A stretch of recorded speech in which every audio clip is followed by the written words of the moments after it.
tiger, clouded leopard, and the small leopard cat.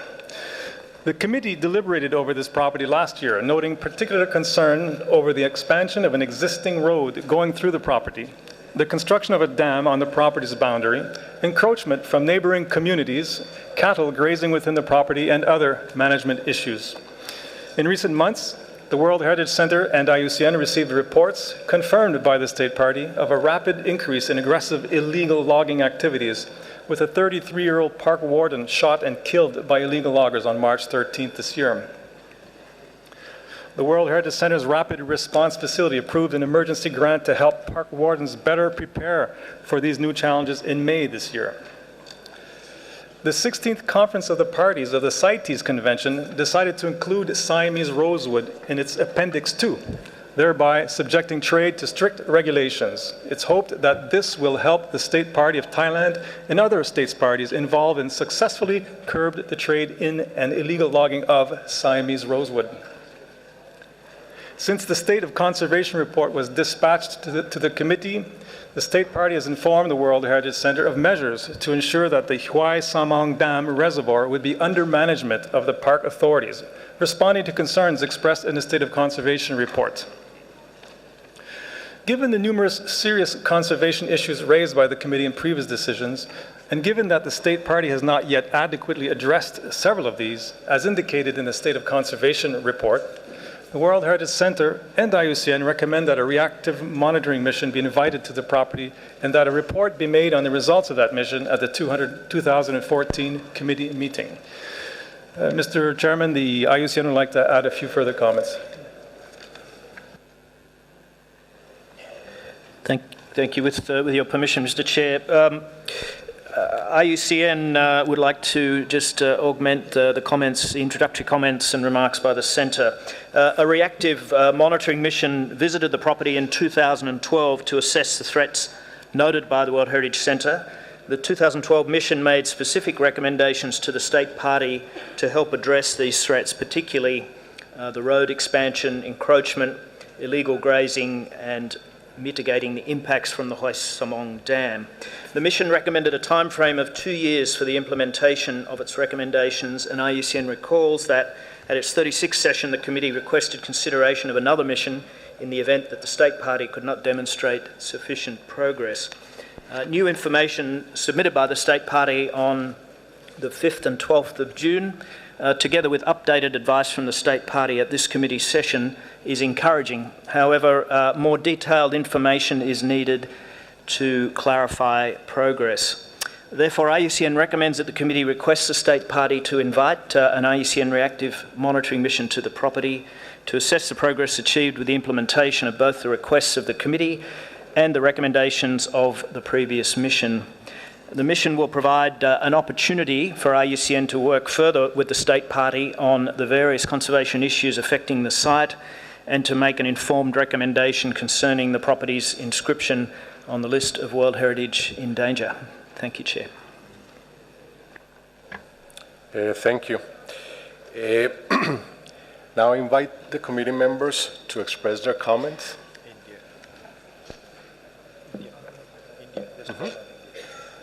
India. Thank you, Honorable Chair. I think this, the project and the processes represent a great example of cooperation and goodwill between the advisory body, in this case the World Heritage Center, and the State Party. I don't imagine that we need to spend too much time on this. I believe, and that India has proposed some amendments which I would put in the non-substantive category.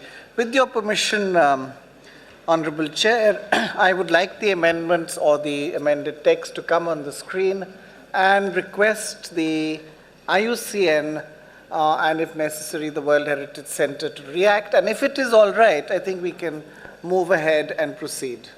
Thank you, Chair. Any more comments?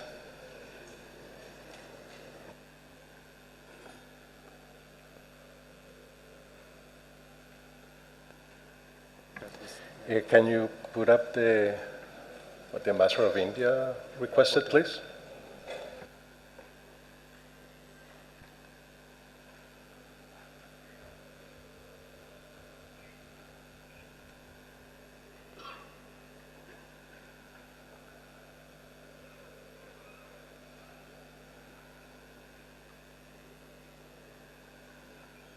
من زنگ زدم شماره‌مو دادم جان. خب خب خب خب خب خب خب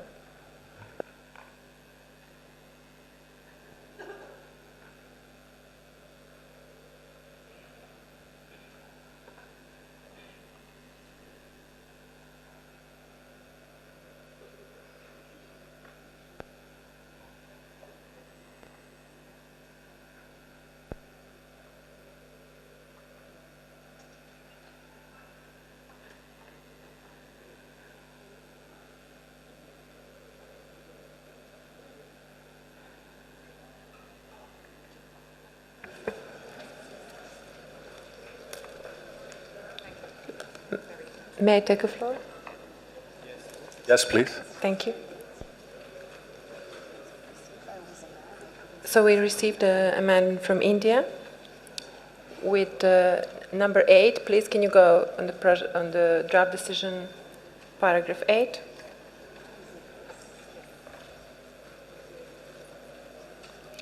So these are slight changes. Also notes instead of increasing concern. And then, can you go down?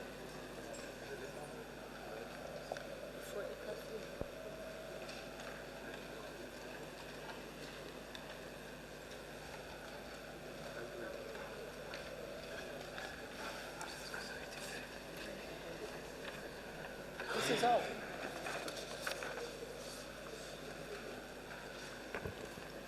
Can you please go until the end of decision? Okay. So we have just this change from India in paragraph 8, which we integrated already into the draft decision. Thank you very much. Are there any more comments?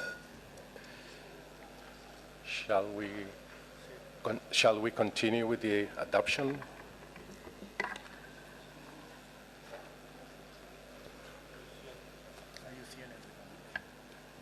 Go ahead. Thank you, Chair. IUCN at this committee session have had very productive discussions with the state party and understand that upon the flooded area related to the dam, that upon completion that area will be handed back to the Department of National Parks. Some of that concern regarding indirect impacts, increased access for poachers, etc., will certainly be addressed by that measure. So IUCN are comfortable with the proposed amendment to the draft decision. Thank you. Okay. Shall I invite you to adopt the draft decision?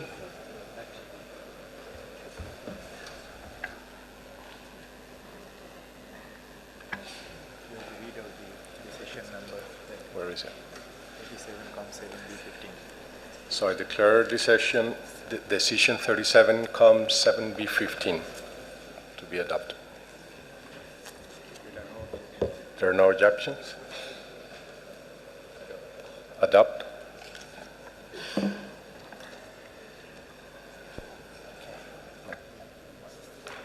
Let's move to the next one. Mr. Paltry. Thank you, Mr. Chair.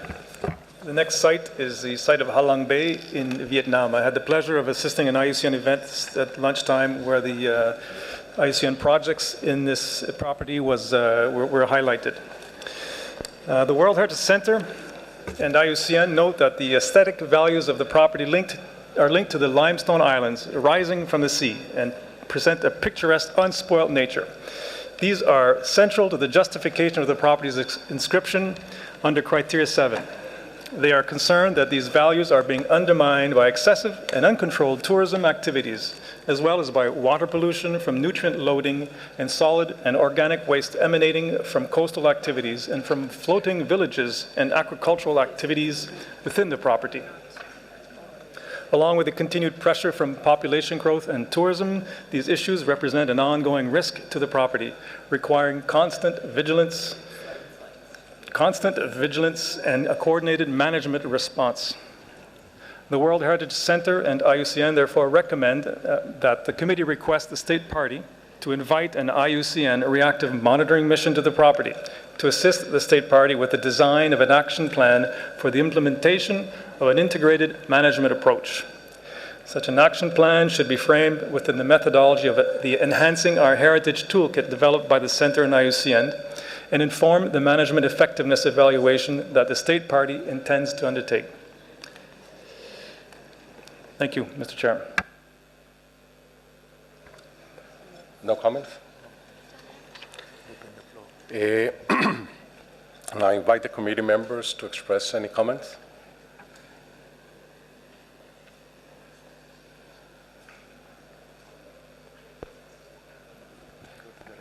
Then there's no comments. The reporter, please.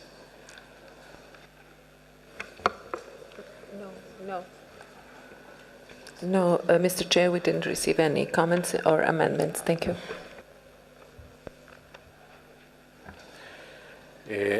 Since there's no comments, I invite to adopt the draft decision number 37-7B16.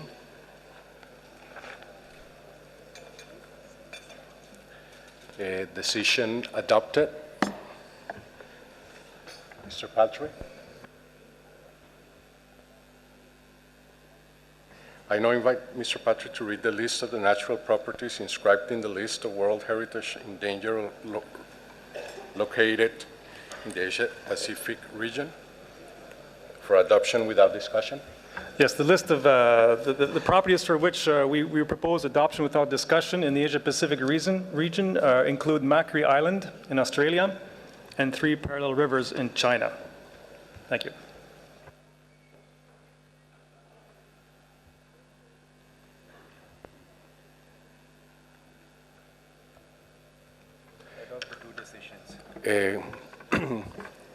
Then we can adopt the decision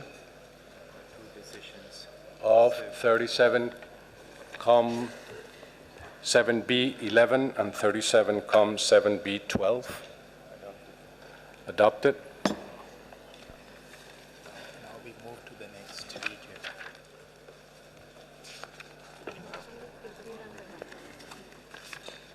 Start. And I invite you. Yes. Now I invite Mr. Guy Debonet from the World Heritage Center to present the reports on the state of conservation of the natural properties located in Europe and North America region and open for discussion. Thank you, Mr. Chair. As it was announced today that Pirin National Park and Grozmorne National Park are no longer necessary to be discussed, the first property would then be the volcanoes of Kamchatka in the Russian Federation. The World Heritage Center has no new information on this property. We understand that it was requested to be opened by India, and so the Center and IUCN are ready to respond to any questions from India. Thank you. Any comments?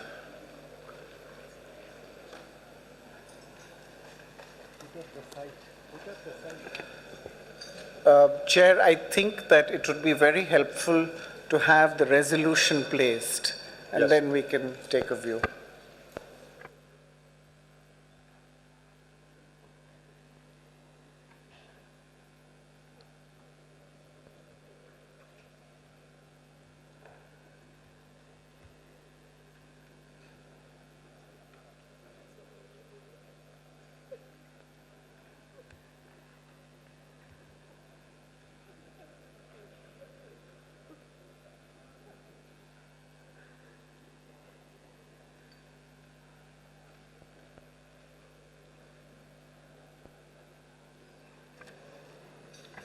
You have the floor, Master of India.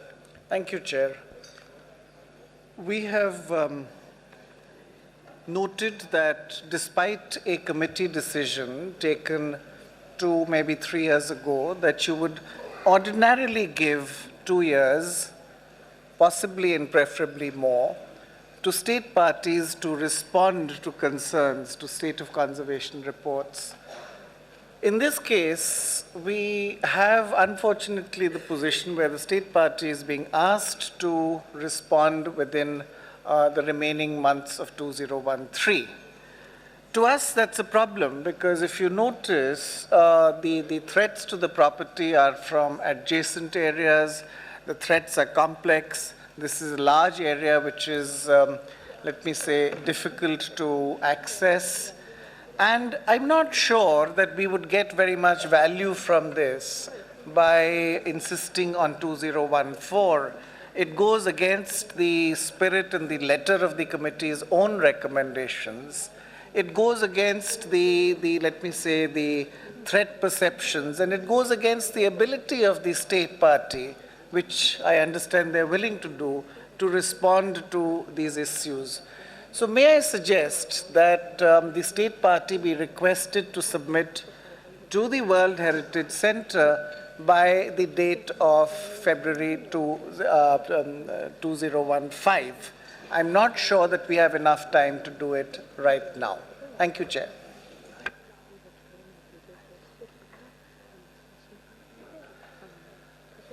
Any more comments?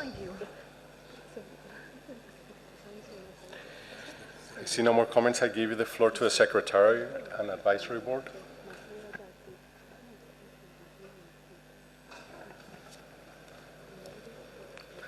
Yeah, Mr. Chairperson, IUCN notes that while the state party has confirmed that there are no plans to develop hydropower stations inside the property, the state party report mentions that the construction of a hydropower station on the Jupanova River is still envisaged.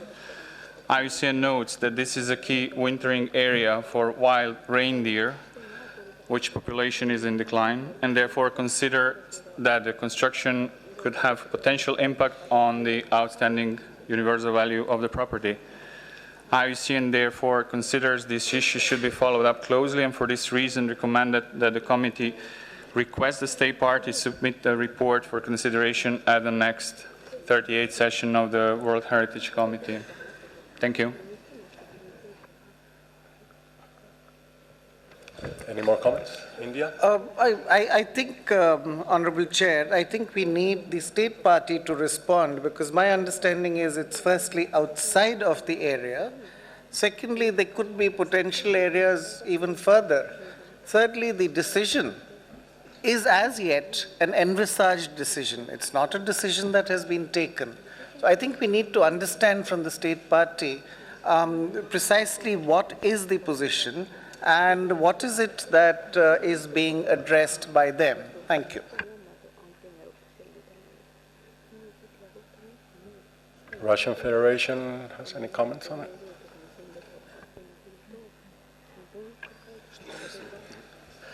Относительно возможности истории с ГЭС.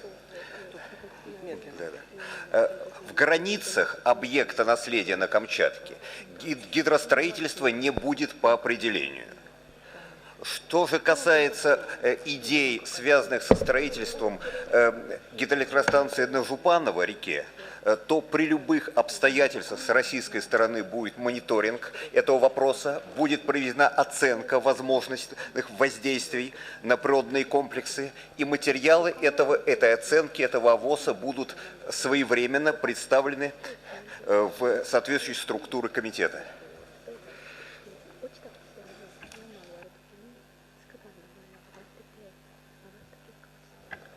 Is India satisfied with the response? I'm satisfied with the response of the Russian Federation. It makes clearer to me that any action taken even beyond would be evaluated, impact assessed, and submitted. So I think we could take it to 2015. But Chair, I do have an issue that ordinarily I would assume that a hydropower station, unless it's run of the river, which is unlikely, might actually better the conditions for avian life over there. But that apart, I think we could take it to 2015 and probably get better and more comprehensive reporting, including the impact assessments, the potential impact assessments. So I would suggest that we take it forward to 2015. Thank you, Chair.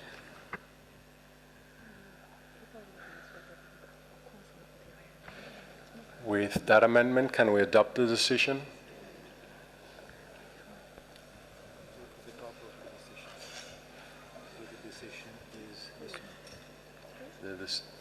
Then the adopted decision, 37-7B21.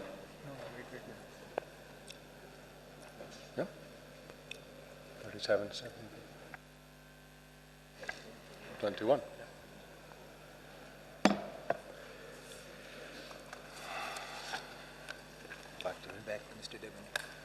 Back to Mr. Debonair. The next. Thank you, Mr. Chairman. So the next site is the Lake Baikal also in the Russian Federation. On this site, the World Heritage Center received additional information in a letter from the Ministry of Natural Resources, which we received on June the 3rd.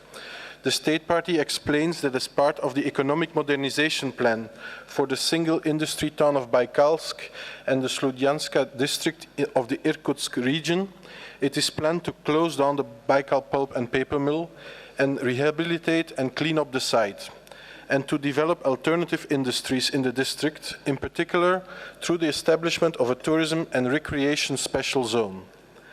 The letter outlines a 3-year time frame for the closure of the mill and gives a brief outline of actions to be taken as part of the closure plan, including the measures foreseen to address the industrial legacy of the plant. The World Heritage Center and IUCN are therefore proposing a revised draft decision which was circulated in the room and which takes into account this new and additional information. The World Heritage Center and IUCN note, however, the numerous other urgent conservation issues related to this property, such as the possible plans of the government of Mongolia to construct a dam on the main tributary of the Selenga River, one of the rivers flowing into the property, the existing license for the mining of the Kolodinoskoye deposit, the ongoing and planned developments in the Baikal Harbor and Gate of Baikal special economic zones, changes to federal legislation that permit development of tourism infrastructure in the Bargunsky Strict Nature Reserve, Biosphere Polygon, and reported changes in the regulations in the Baikalo-Lensky Strict Nature Reserve. They therefore recommend to maintain the request to the State Party to submit a report on these issues for consideration by the next session. Thank you. Any comments?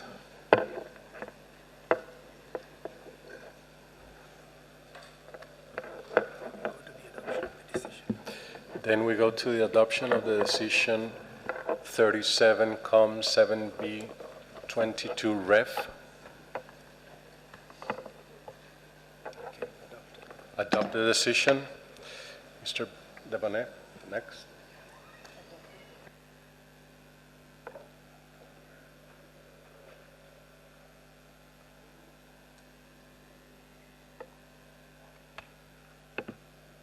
Yes, thank you.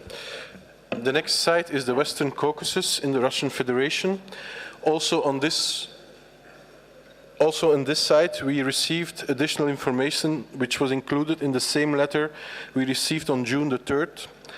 In this letter, the State Party notes that it considers that certain areas included in the property do not contribute to its OUV and could be excluded from the property to allow the planned development of a ski resort.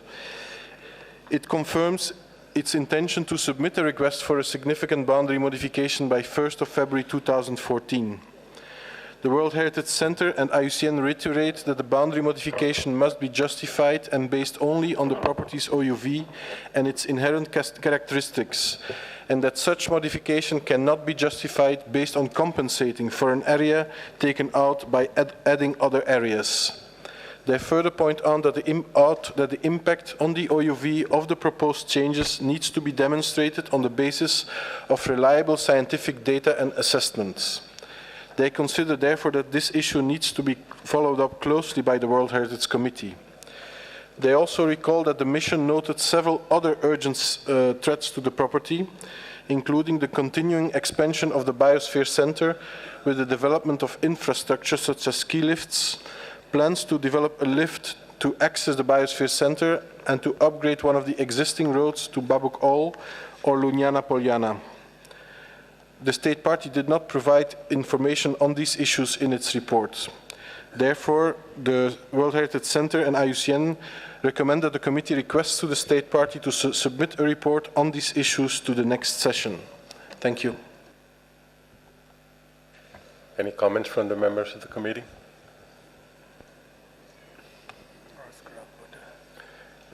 We now go to the reporter.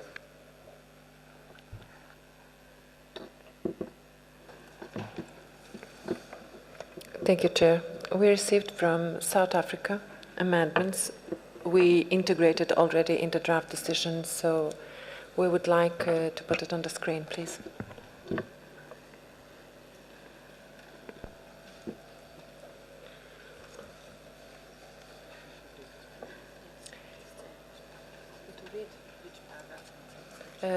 Paragraph 3. Concern, so it's not utmost concern. Then paragraph 4, please.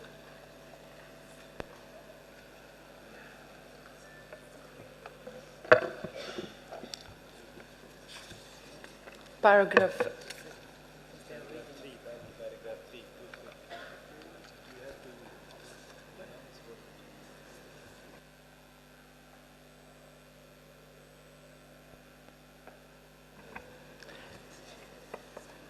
I'm suggested to read the changes so you have a time to see them. So,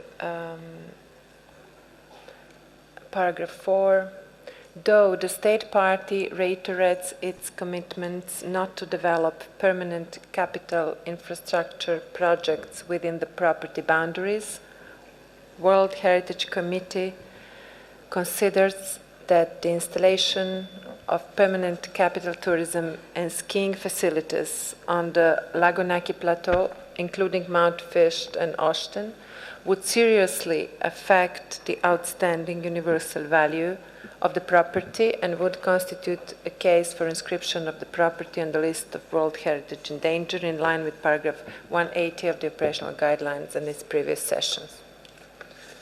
Now please go on little a. Just one word, special protected area in line 3. Then a little b,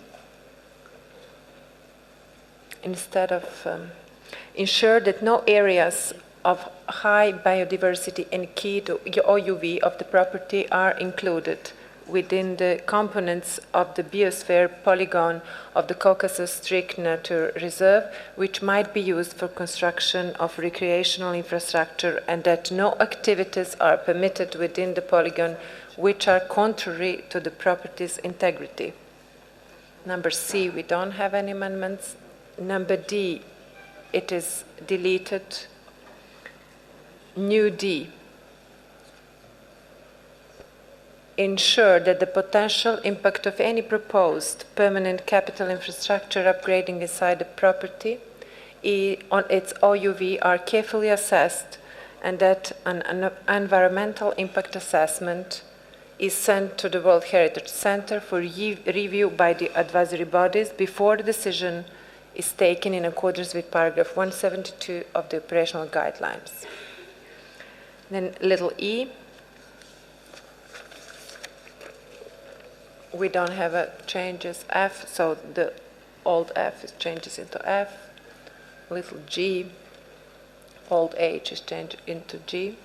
We have adopt the certificates of the nature monuments included in the property to ensure all lodging, including sanitary cutting, construction of roads, overpasses, power lines, and other communication infrastructure are not allowed, and the construction of other permanent capital infrastructure for recreational use is prohibited. New H, halt all construction and or extension of buildings and facilities in the upper Mzimta Valley within the property boundaries and upgrade the legal protection status in this area. number 6, number 7, we don't have any amendments for them. Thank you, Mr. Chair. Any comments from the members of the committee? Germany? Thank you very much, Mr. Chairman. These were indeed a lot of changes at once, and to be honest, I would prefer to see them printed and then go through them paragraph by paragraph.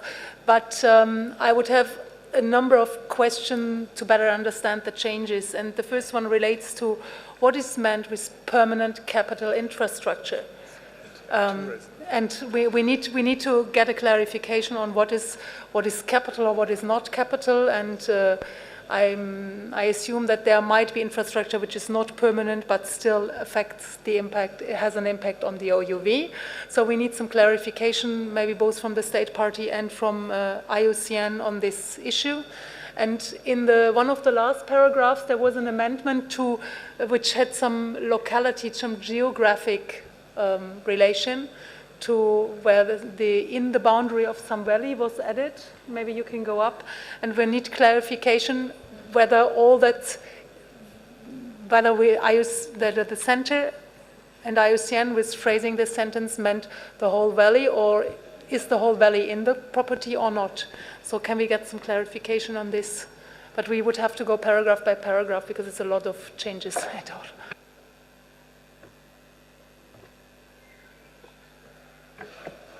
Can IUCN clarify the issue? Perhaps just before trying to respond, the language of permanent capital is not our language, so it might be helpful if if I understand it's South Africa's language, that they might address the question of what the intent is of those words, because that would help us to better understand the language. And I suppose I would endorse the view is that we're also seeing this for the first time on the screens at the back of the room, that in terms of having a discussion about it, it could be productive to see the whole decision on a blue form, and that way we could understand the whole shape of the document and better respond. And I suspect States parties in evaluating it might feel the same. But we might first request some clarifications on the amendment and what's intended, and then we could advise accordingly, Chair. Thank you. Can South Africa clarify this, please?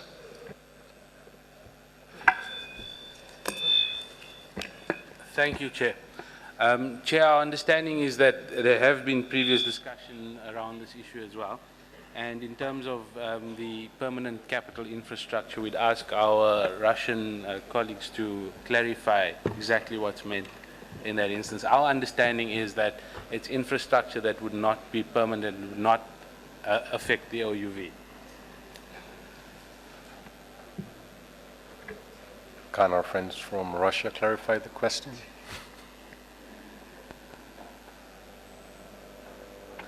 Так можно говорить? Российская Федерация, хотел бы уточнить.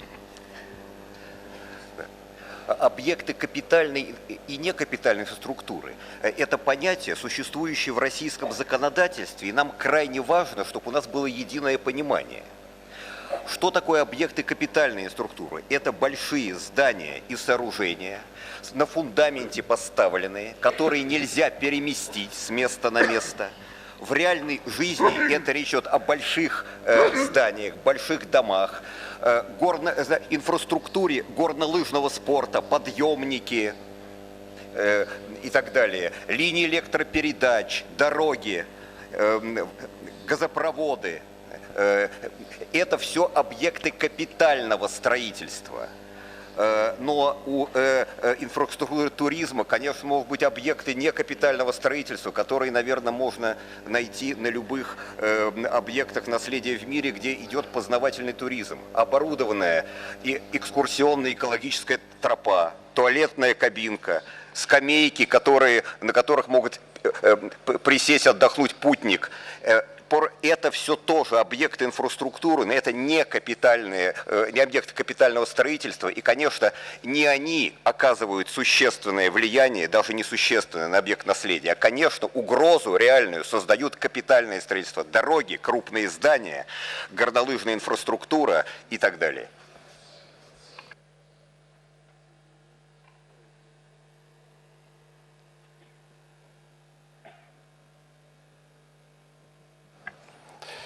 Is Germany satisfied with the answer? If we can hear IUCN on this, and maybe I'm not sure whether we need that extra words, because what kind of infrastructure we are talking. I think we are not talking about a small rest point in the park, but are we talking about hotels? I'm still not very sure. Maybe IUCN can also comment on what they have heard about the definition. Thank you. IUCN. Yeah. Thank you, Mr. Chairperson. Basically, our vocabulary is based on the impact of infrastructure development to biodiversity, and in this particular case to OUV, the OUV of the particular site. And I would like to acknowledge this explanation of the Russian colleague.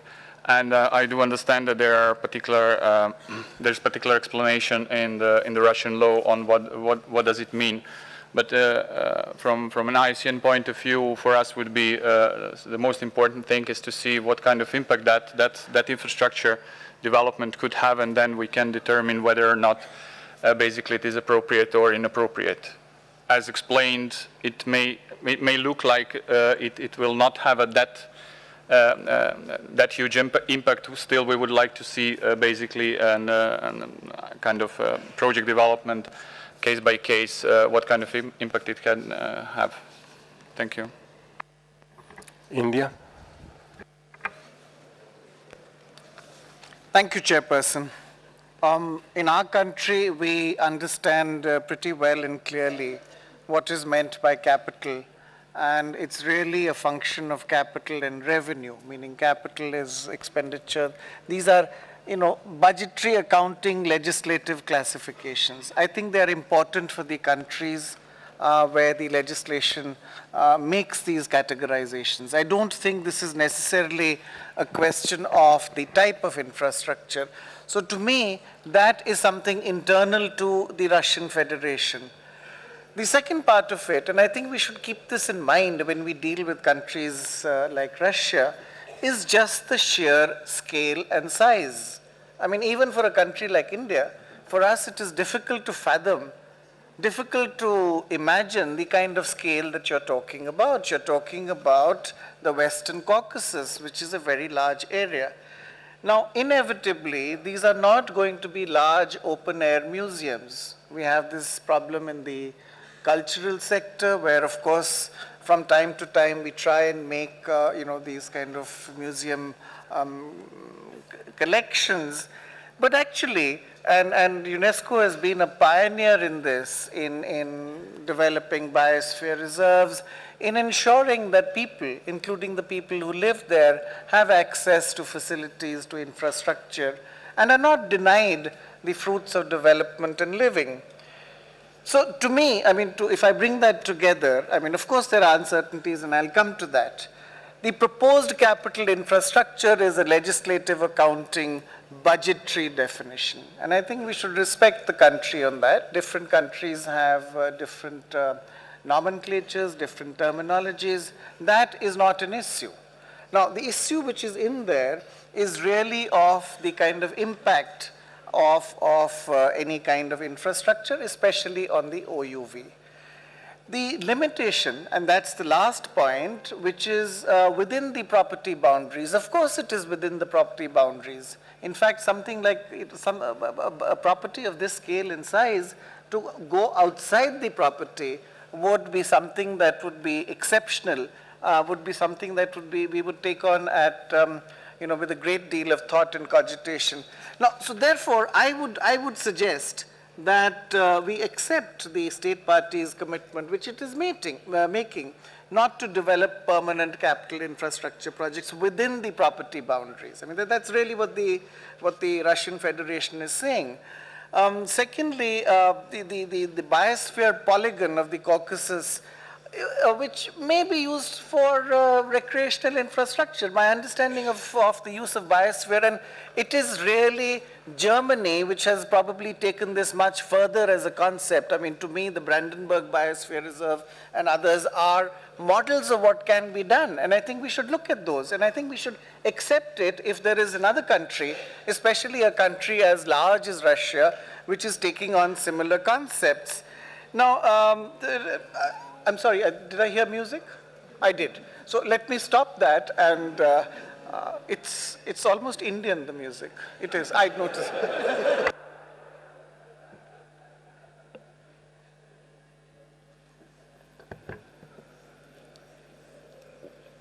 I suggest that we can look at paragraph by paragraph and try to adopt it each one. Estonia wants the floor.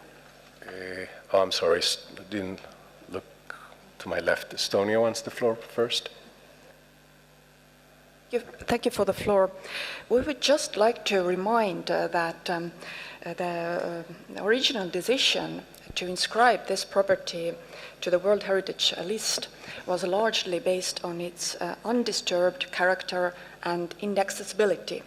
So we think it's the core value of this property, and any infrastructure would influence it and must be surely assessed. So maybe this is a bit dangerous way to express like it's in the draft decision now.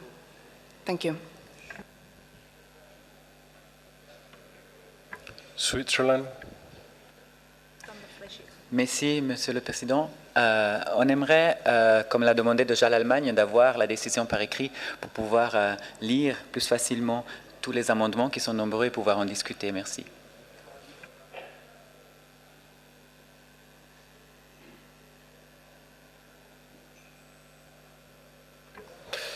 Okay, then instead of doing it paragraph by paragraph, we're going to print it and give it to you, and we'll continue going to the next site, and we'll come back to this later.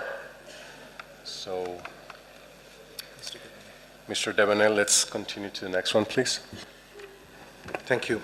The next one normally was Comi Forest, but I've been told that there is an amendment that is still in the translation, so it is suggested that we go to Altai first. If you, yes. Okay, go ahead. So also on this, so the Golden Mountains of Altai is the next site. Also on this site we received new information very recently on June the 9th. The World Heritage Center received a letter from the Ministry of Natural Resources providing some additional information on the pipeline project, the gas pipeline project. The letter notes that as of April 30th, the design works on the Altai pipeline have been suspended, and that no further funding is foreseen for the period 2014-2015. The letter notes that on March 22nd, 2013, Russia concluded with the People's Republic of China a memorandum of understanding to develop a pipeline following a route via the Far East, and therefore for the moment no further works on the route via Altai is expected. On the issue of the new decree, the letter noted that while it makes it possible to construct linear objects like roads and pipelines, the decree does require an environmental impact assessment to be undertaken. The World Heritage Center and IUCN note that in the letter the state party did not provide the assurance which was requested by the committee in previous decisions that the construction of the Altai pipeline through the property is abandoned, but only noted that for the moment the project will not be pursued. They also remain concerned about the new decree, as it clearly allows the possible construction of linear objects inside the Ukok Plateau, which is one of the components of the property, while before the regulations of this nature park did not allow such constructions.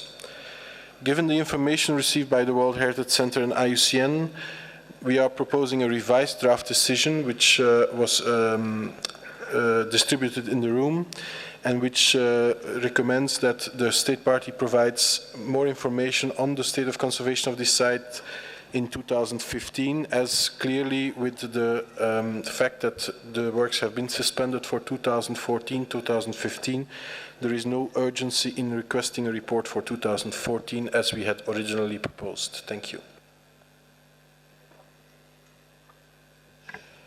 Any comments from the committee members?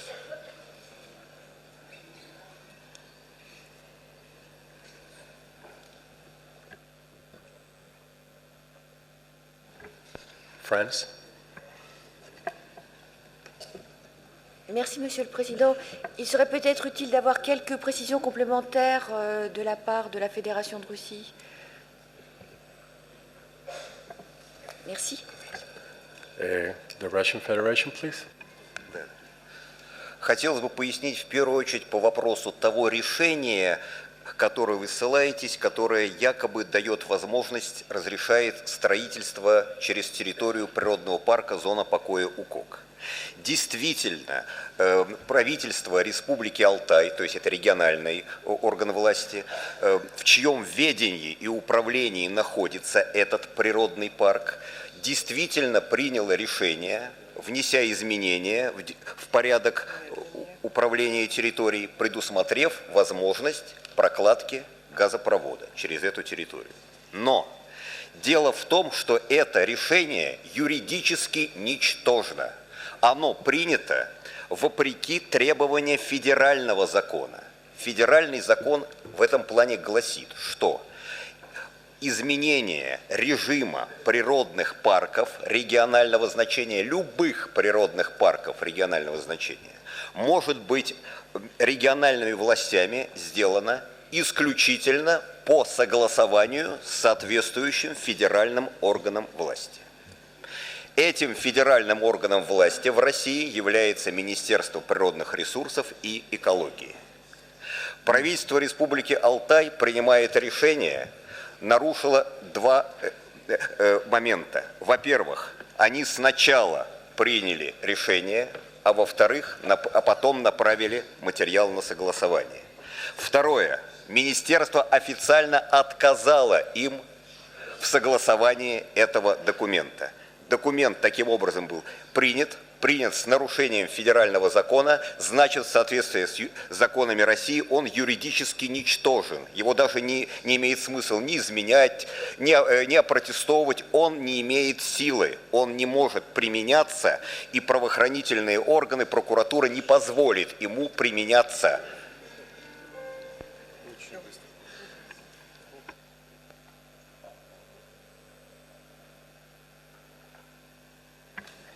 Is France satisfied with the clarification?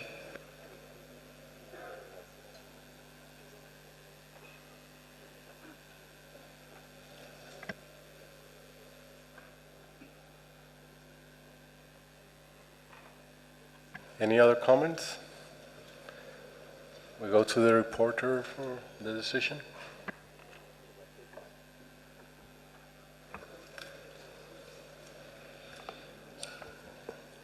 On n'a pas eu des changements qu'on a reçus sur le texte proposé de réviser. Donc, on pourrait passer à l'adoption de la décision. Merci.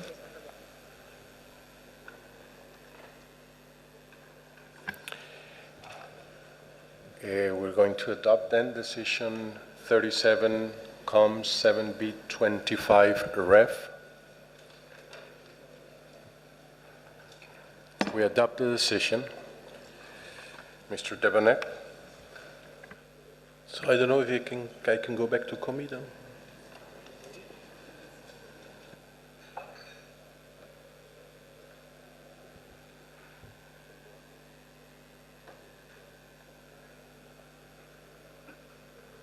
So Comité would be the last one for Europe. So should I read the other sites not to be discussed then? Yes. So apart from the two decisions that are open, which is the Caucasus decision and the Comité decision, which has not yet been discussed, the sites that are therefore from Europe, natural sites from Europe, proposed for adoption without discussion are the following. The Pirin National Park in Bulgaria, decision 37 COM 7B17, the Gros Morne National Park in Canada, decision 37,7B18, Scandola and the Gulf of Porto in France, decision 37,7B19, Piton, Cirque and Rempart of Réunion Island, France, decision 37,7B20, the primeval beech forests of the Carpathians and the ancient beech forests of Germany, a serial site between Slovakia, Ukraine and Germany, decision 37,7B26, the Doñana National Park in Spain, decision 37,7B27, the Giant Causeway in the United Kingdom, decision 37,7B28, and that's the last one. So these are the decisions that are proposed for adoption without further discussion, Mr. Chair. Can we adopt all these decisions?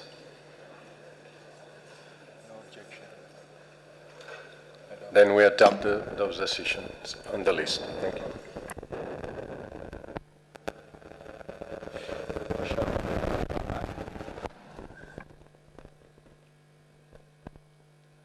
So if I understand well, we go back to the Virgin Commiforest then.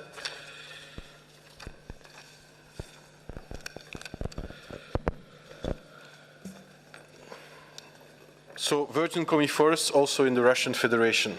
The World Heritage Center and IUCN note that the State Party report confirms that gold mining works continue within the 19.9 square kilometer Chuknoe gold mining concession, and that the number of permits and plans have been issued in relation to the gold minerals mining license, which expires in 2029.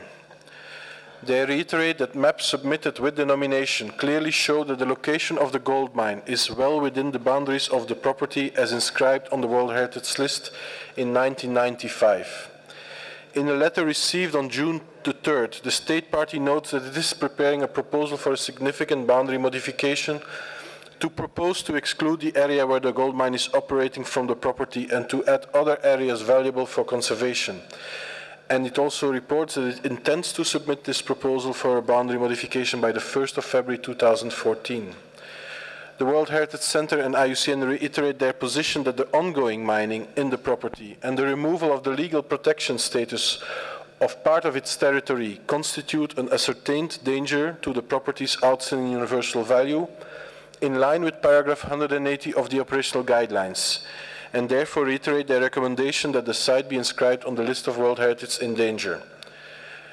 IUCN and the World Heritage Center take note of the intention of the State Party to propose a significant boundary modification, but consider that the impact of such a proposal on the OUV will need to be assessed carefully. They note that mining operations are already being undertaken and that the mine is under construction, before even a proposal for the boundary modification has been submitted, and without waiting for an approval of the World Heritage Committee.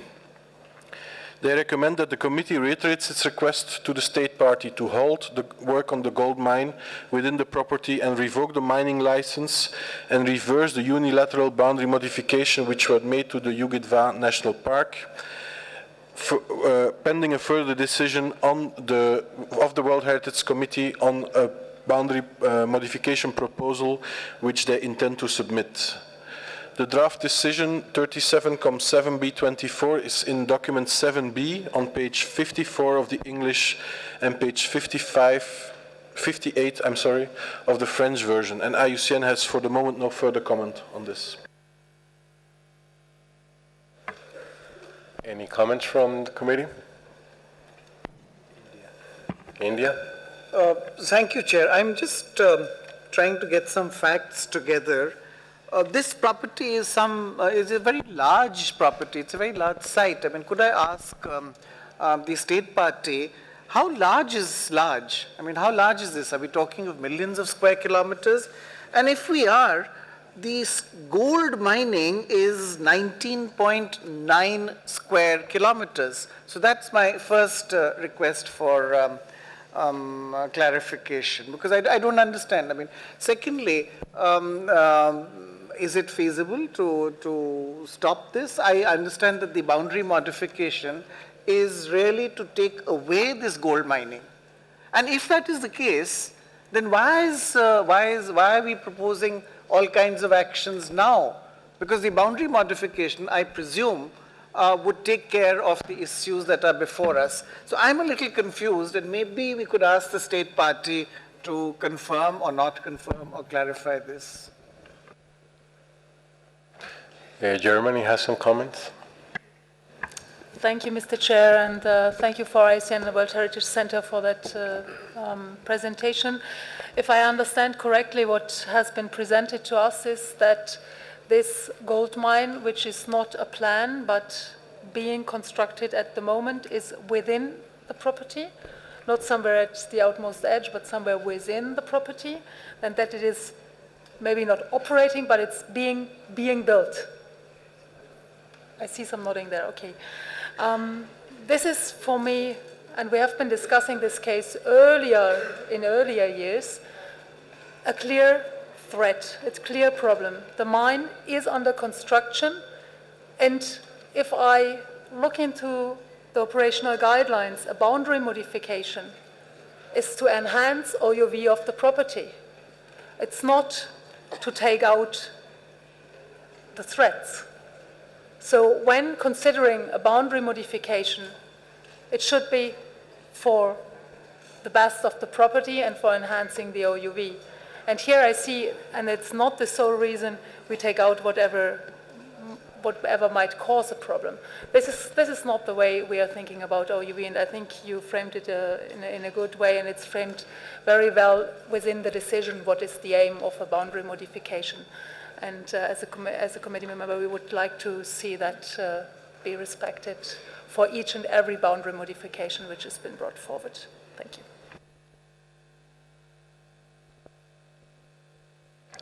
Serbia has some comments, and then Switzerland. Thank you, Mr. Chairman. 2.5 hours ago, we have presented the amendments to the draft resolution, and I would like the members to be informed about that. The reason we proposed these changes on the draft decision on virgin Commie forests are there actually in the recent information received from the state party on the preparation of new nomination for significant modification of the boundaries in accordance with paragraph 165 of the operational guidelines.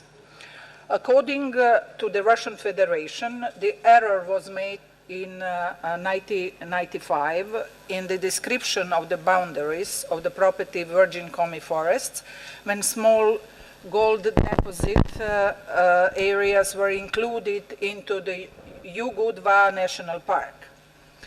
This error has to be corrected without damaging the conservation of the unique virgin Commie forests. New nomination, which is now being prepared by the state parties, aim at solving the problem. The whole territory of the property is about 4.2 million hectares. The total disputed area is 9,000 hectares, or 0.2%. It is essential that the new nomination will include 200,000 hectares of unique virgin forests.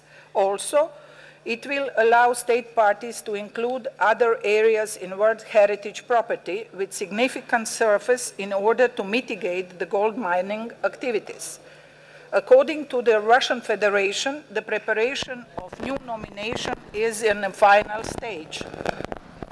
With the participation of all stakeholders involved, federal government, government of Commie Republic, 3 municipalities and owners of a number of large forest areas, the new boundary have been preliminarily delimited. The most challenging and complicated part of the projects has already been finalized. B, at this stage, a huge package of documents is being prepared in accordance with the Russian legislation, meaning land surveys, land ownership, public hearings, and ecological assessments. In order to prepare this process in an adequate way and to include relevant stakeholders in the process, we strongly believe that the state party will need more time to be able to use integrative approach. We believe that the Russian Federation should be given the opportunity to finalize this work by February 1st, 2014. In this regard, we suggest the discussion on the state of conservation of the virgin Komi forest should be postponed until a 38th committee session in 2014. Thank you. Switzerland. Merci, Monsieur le Président. Nous prenons acte de cette décision de la Russie de faire un changement des limites, un changement majeur. Nous le saluons aussi, nous saluons tous les travaux qui nous ont été décrits par notre collègue de la Serbie. Ça, c'est sûrement une action très utile, mais on la jugera justement comme c'est écrit et comme c'est possible l'année prochaine, quand on verra la nomination, le dossier de nomination. Il faudrait, comme notre collègue allemande a dit, séparer ces deux discussions. En ce moment, on discute du site du bien de Komi, comme il est en ce moment, et il y a une analyse qui dit qu'il y a des dangers sur la valeur universelle exceptionnelle qui est la forêt. C'est l'exploitation aurifère, mais aussi le fait qu'il y a une déforestation qui est visible. On peut parler aussi de déforestation et pas que d'activité minière. Voilà, donc je soutiens l'Allemagne dans ce point. Estonia. Thank you for the floor. Germany very clearly expressed also our opinion. We cannot close our eyes that there is an active gold mine within the property right now, and when doing so, we just, in a way, accept it. Thank you. Colombia has the floor. Gracias, señor presidente. Nuestra delegación también respalda plenamente los comentarios de las delegaciones de Alemania y Suiza. Muchas gracias.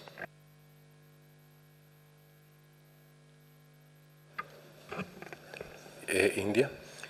Thank you, Chair. I had asked for some clarifications, and I got them from a party other than the state party. I mean, the clarification was that 4.2 million hectares, I mean, to me it's too many hectares to count, and 19.9 square kilometers. I'm not very clear. Could we get the Russian Federation to please tell us? Because Germany has spoken about mining, Switzerland has spoken about forests. What are we talking about? Thank you, Chair. Russia, can you clarify some of these questions? Да, мы постараемся прояснить и начну с опасений относительно, как было сказано, активной золотодобычи. Я хочу ответственно сказать, что на месторождении Чудное никакой добычи промышленной золота, вообще никакой добычи золота сегодня и вчера, и в течение последнего никакого времени не осуществлялось. Были геологоразведочные работы, но добычи золота не ведется. Это вот чтобы развеять опасения от того, как сегодня эта добыча влияет. Второе. В связи с поднятыми вопросами относительно площадей и размеров этой территории. Действительно, вся территория объекта наследия, девственные леса Коми, и название говорит само за себя, превышает 4 миллиона гектаров. Площадь же этого спорного участка, о котором идет речь, это касается 9 тысяч гектаров, это 0,2% от территории объекта наследия. Это фактически арифметическая погрешность. Это 0,1%. Они никоим образом не могут сколь-либо масштабно повлиять на сохранность всего этого объекта. А я напомню, это крупнейший в мире массив девственных бореальных лесов, крупнейший в мире, взятый под особую охрану. Действительно, мы это все признаем, и хотелось бы, чтобы все стороны, участвующие в процессе, признали, что в 1995 году при подготовке объекта в номинацию была сделана ошибка. которую необходимо исправить. Притом, безусловно, устранить без ущерба задачи сохранения всей этой уникального объекта наследия. На решение этого вопроса Российская Федерация и направила сейчас свои усилия. Мы действительно активно готовим пакет документов по подготовке новой номинации, соответственно, с новыми уточненными границами. И дело даже не в том, что мы хотим этот маленький кусочек, имеющий промышленное значение, не включать в объект наследия. При подготовке новой номинации туда будет включено более 200 тысяч нетронутых массивов таких же девственных лесов, ранее под охрану не взятых. Это не удалось сделать в 1994-1995 году. Сейчас это удастся сделать, потому что достигнута полная договоренность и согласие с органами региональной власти, с муниципальными структурами, с бизнес-структурами, с владельцами земельных участков. Мы бы хотели, чтобы нам дали возможность до 1 февраля 2014 года подготовить эту номинацию, не ставя вопрос о переводе этого объекта в категорию объекта наследия в опасности. Помимо всего прочего, принятие такого решения затруднит в силу различных процедурных вопросов решение о включении в объект наследия, то есть сохранении еще 200 тысяч гектаров бореальных лесов. Мы бы хотели, чтобы принятое решение было направлено на сохранение объектов наследия, а не на осложнение этой проблемы. India has the floor, and then Germany. Thank you, Chair. Two questions. One, this ICMM, for some reason these letters and acronyms are not expanded. I mean, who are they and why are they in this decision? I mean, it seems to be some council for something, but I'm not sure what the status, the implications, and their ability to be a part of World Heritage. I mean, I'm not clear at all. Secondly, and let me go back in time, I seem to remember the distinguished delegation from Germany last year in a similar case of mining, which was in a country in Africa. And it involved the exclusion of a small part of that territory to accommodate a mining action. So if I remember correctly, that was the position taken by Germany then. So I would imagine that just as that decision was taken, maybe we could look at this decision too, because you're not compromising. Chair, am I sort of hearing? Maybe this could be clarified. Thank you.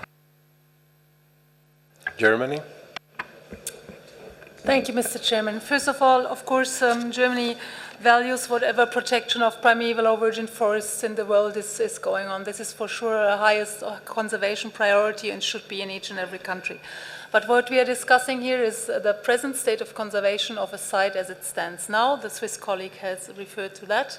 And we are talking about a site with a mining license where mining operations, where gold mining works continue. And this is, I'm citing here the State of Conservation report, which is in front of us on page 53 of the document. So we're here in a slightly different situation as we were last year when discussing the Selous.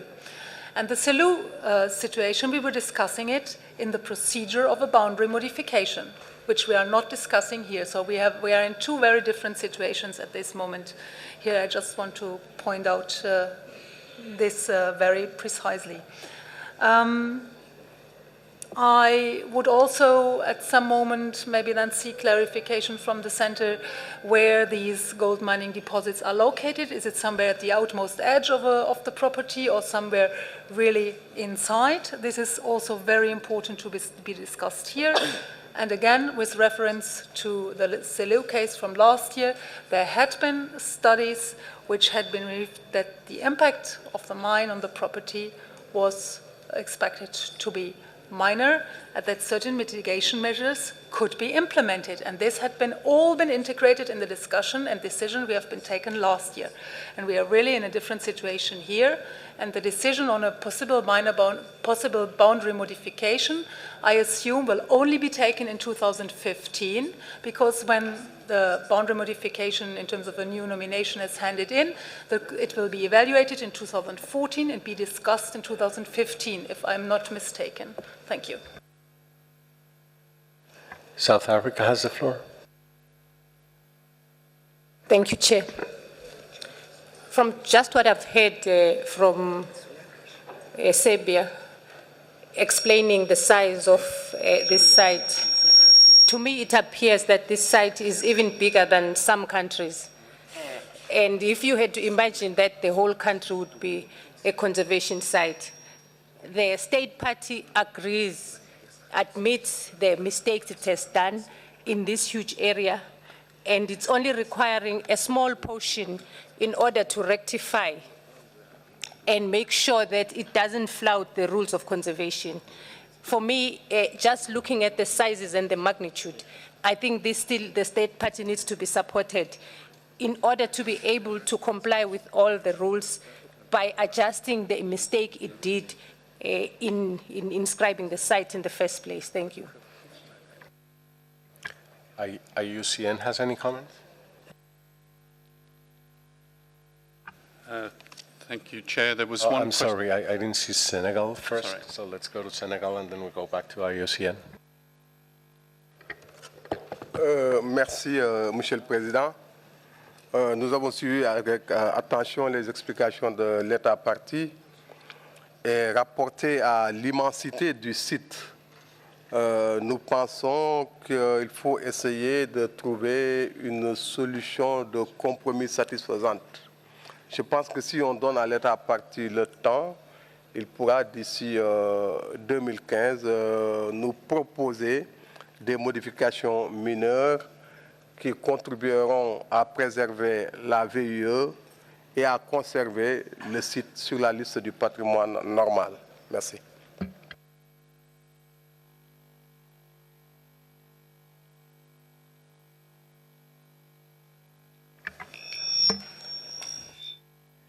Merci, Monsieur le Président.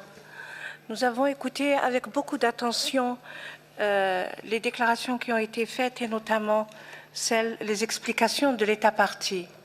Nous croyons comprendre qu'il y a eu déjà une erreur au niveau de l'inscription, que certaines parties de ce site n'ont pas été intégrées dans la globalité du territoire qu'il fallait protéger. Que l'État partie a déclaré et a affirmé qu'il n'y a pas de prospection ni d'extraction minière, qu'il n'y a pas donc d'industrie dans le site. Par ailleurs, il propose donc d'intégrer des forêts vierges et des espaces naturels qui peuvent augmenter la VUE du site. C'est selon donc les explications qui viennent de nous être données. Et je voudrais tout de même, je m'inquiète tout de même sur les définitions, peut-être que ce n'est pas le moment, mais nous pouvons peut-être aborder cette question une autre fois, mais nous parlons de modifications mineures et de modifications importantes des limites. Sur un site de 4 millions d'hectares, est-ce que le 0,02% constitue une modification mineure ou une modification importante? Quels sont les critères de la modification mineure et de la modification importante? Je voudrais avoir des explications sur cette question, parce que la procédure n'est pas la même. Il y a des incidences. Donc, nous appuyons le fait de donner la possibilité à l'État partie de proposer, donc de régler cette question et de proposer un rapport en 2014. Merci, Monsieur le Président. Mali has the floor. Merci, Monsieur le Président. Monsieur le Président, je pense que nous sommes en face d'un cas de figure extrêmement important Parce que c'est un peu aussi le fait de maintenir l'équilibre entre la préservation et le développement. Et nous avons eu ce cas de figure en Afrique, on a parlé du cas de l'Afrique du Sud, du cas de la Tanzanie. Je pense qu'en pareil cas, il faut quand même accompagner et encourager l'État parti. Dans le processus même de nomination des dossiers, la zone tampon en elle-même n'est pas une exigence. Ce n'est pas une exigence, ça ne fait que renforcer le système de protection. Mais cette zone tampon devient une exigence lorsque la VIE est entachée ou menacée. Donc si nous avons des cas où autour d'un bien du patrimoine mondial, il y a une ressource économique qui est là, une ressource minière qui est là, qui est exploitée, et qu'il y a un danger qui est apparent, on peut aussi autoriser l'État parti à étendre la zone tampon pour pouvoir consolider le système de protection. Donc, à l'instar de la réflexion que j'avais faite par rapport aux conflits qui pèsent sur certains biens du patrimoine mondial, je pense que nous devons une attention particulière doit être réservée également à cet élément d'équilibre entre la préservation et le développement économique. Il y a lieu d'accompagner et d'encourager les États partis, surtout lorsqu'il s'agit des pays en voie de développement. Je vous remercie.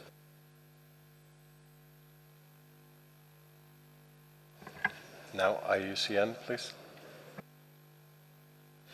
Thank you, Chair. I noted, I think, three points that were addressed towards IUCN, and I think there was also one question to the Centre from Germany, so if I could address the three. One was a question from India, the first question, which was about the ICMM. So this is the acronym of the International Council on Mining and Metals, whose position, established in 2003, has been regularly referred to by the World Heritage Committee as the leading industry position as a commitment to World Heritage sites.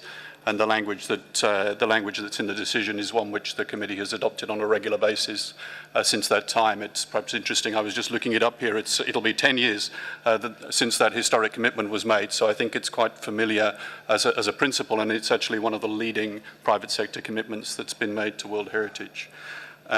There was a question from Algeria about the difference between a minor and a significant modification of boundaries. I think in this instance, for the state party of the Russian Federation, it's quite clear that they themselves understand that any discussion of boundaries, it's their intention that this would be considered through the significant modification process. And that's the process foreseen when there is a clear question about outstanding universal value, which is being discussed. And I think it's quite clear from the consideration of the committee that in this instance there is no doubt about that. In addition, the previous consideration of the SALU was referred to, and in fact I could remind the committee that 2 years ago they established a position where they considered any boundary modification that has some relationship to mining should be considered through the significant boundary modification process. But I don't think there's any dispute on that point. I would suggest the state party itself is proposing to use that process for significant modification of boundaries. And the third comment that was made from Mali, I think, was introducing a discussion of buffer zones. But I think, just to be very clear, this is, I think, an undisputed situation where, for whatever reason, whether it was a mistake at the time of inscription, but there's no doubt that in this instance the discussion is of a mining activity that's located within the boundary of the property itself. It's not a buffer zone question with respect. So those were those 3 points. There was a question from Germany about the position of this in relation to the recognised legal boundary, which the Secretariat, with its task to maintain the maps, could answer, I think, Chair. Thank you. Yes, thank you. On the question by Germany, so it is indeed the mining license itself is a small area of 20 square kilometers, which is small compared to the total site. However, it is not situated at the edge of the site. It is situated in the northern half of the northern part of the site. And one would also have to see the issue of access roads and other infrastructure that would be needed to reach this area. So I think in terms of a boundary modification, it will be interesting to see what will be the proposal by the Russian Federation, but it will mainly, it has to entail actually taking away quite an area in the northern part, much larger than the area where the mining will be foreseen, because otherwise we would have a situation where we create a mining enclave in the middle of the site. So I think it is the mining concession itself is quite small, but it is not at the edge of the site, as was the case, for example, in the case of Selous, which we discussed last year. It is much more in the middle of the northern part of the site, and so any boundary modification would have to take that into account.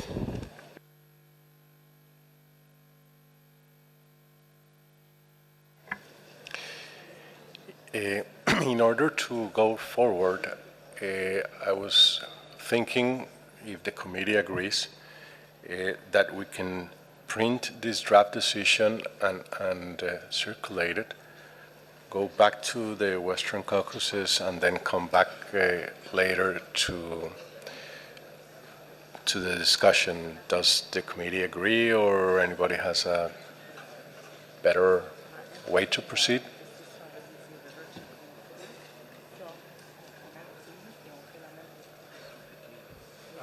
Shall we go back to Western Caucasus? Okay, so then let's do that. We'll go back to the Western Caucasus and we'll distribute the Virgin Commie Forest draft decision.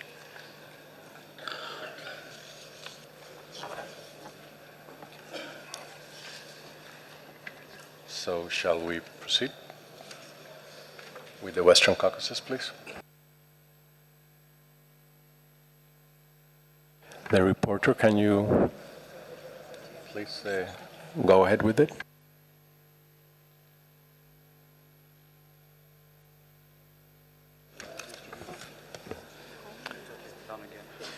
We are going back to the decision Caucasus number 23.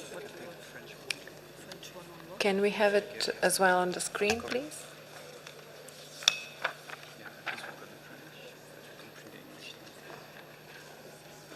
Do you have it in front of you? So there are major changes I did already read to you. So I don't think you need to. I would just have to give one clarification. It was submitted by Russian Federation. What does it mean, permanent capital infrastructure project? They are projects of capital development. So we can change that in the draft decision. Number 4, you have it in para number 4. So instead of permanent capital infrastructure projects, we put projects of capital development.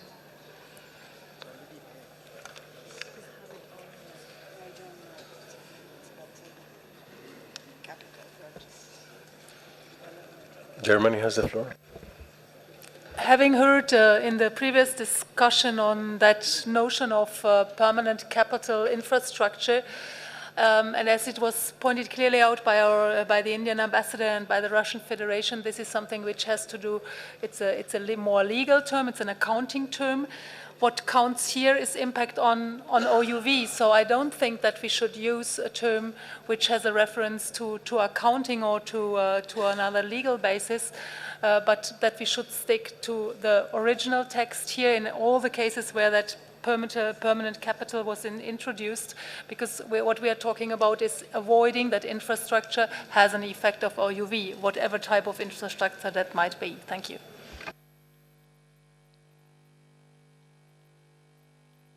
Reporter. India has the floor. Thank you, Chair. I think the German delegation is quite right. We should look at the impact on the OUV. The point is that capital or infrastructure or permanent capital, as terms that the Russian Federation understands and uses, is what you need to apply. These are two different things. What is the impact of a development on OUV, or the fact of no impact, is separate from the nomenclature that you use for it. So let us use the term capital development, as it was just pointed out and defined and clarified by the Russian Federation, because that is the way that the Russian Federation would deploy the term. But the impact on OUV is a separate issue. whatever the Russian Federation chooses, whatever nomenclature it chooses.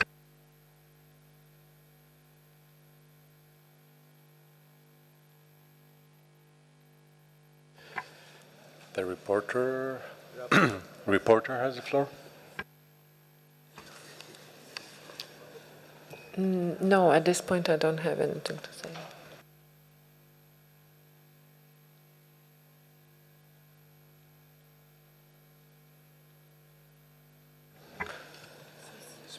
Switzerland and then Colombia. Merci, Monsieur le Président. Nous voudrions soutenir ce que dit l'Allemagne. L'important, c'est l'impact sur la VUE et pas le terme. Nous ne savons pas si des infrastructures qui ne sont pas d'importance capitale n'ont pas d'impact sur la VUE. Nous ne pouvons pas le juger, donc ce terme ne peut pas être utilisé. Merci.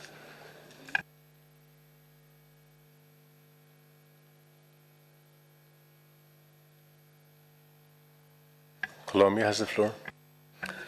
Gracias, señor presidente.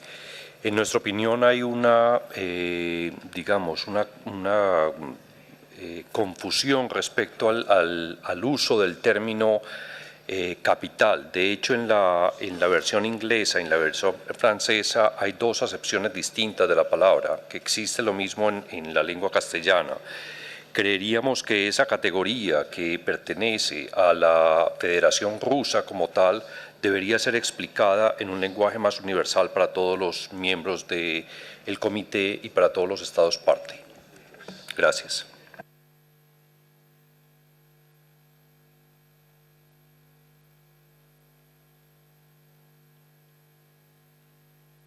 Russia has any comments?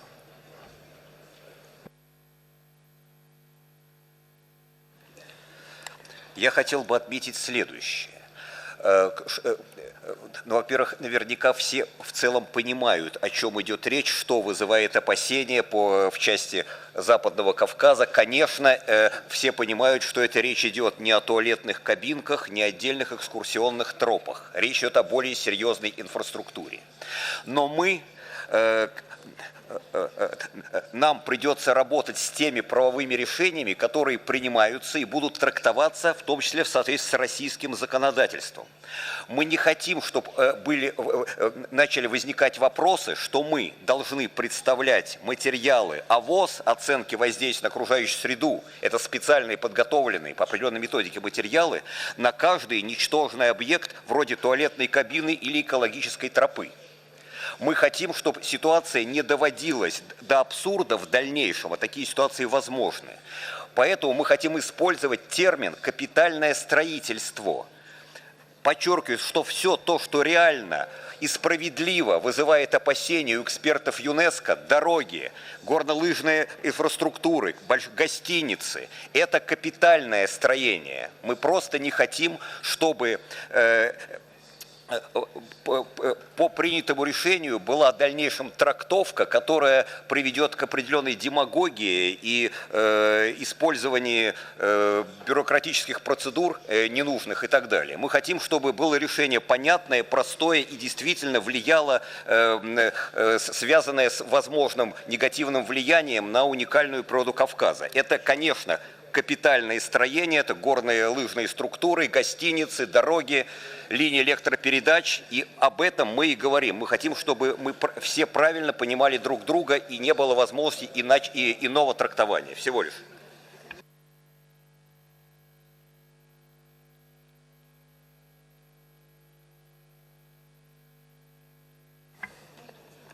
Since you all have the Western Caucasus draft decision printed, maybe the easiest way to go through this decision is go back to do it paragraph by paragraph, and we can put it on the screen as well, and we'll go over it.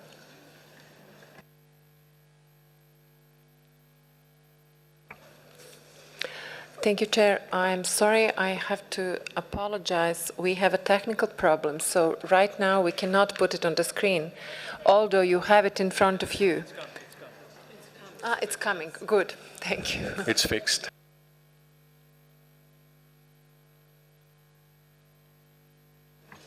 So please, if you have a proposal how we can resolve this problem with the terminology, and we can then can we start with the paragraph 3?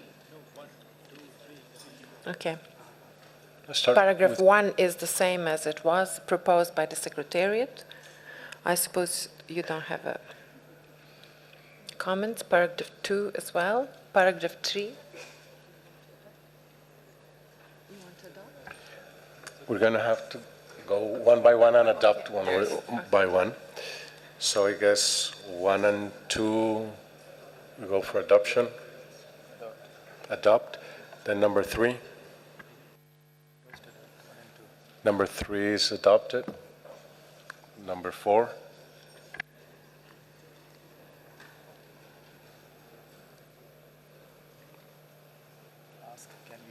Can we adopt number 4?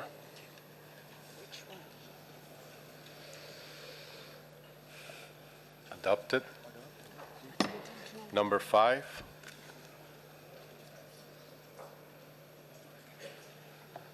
Germany wants the floor.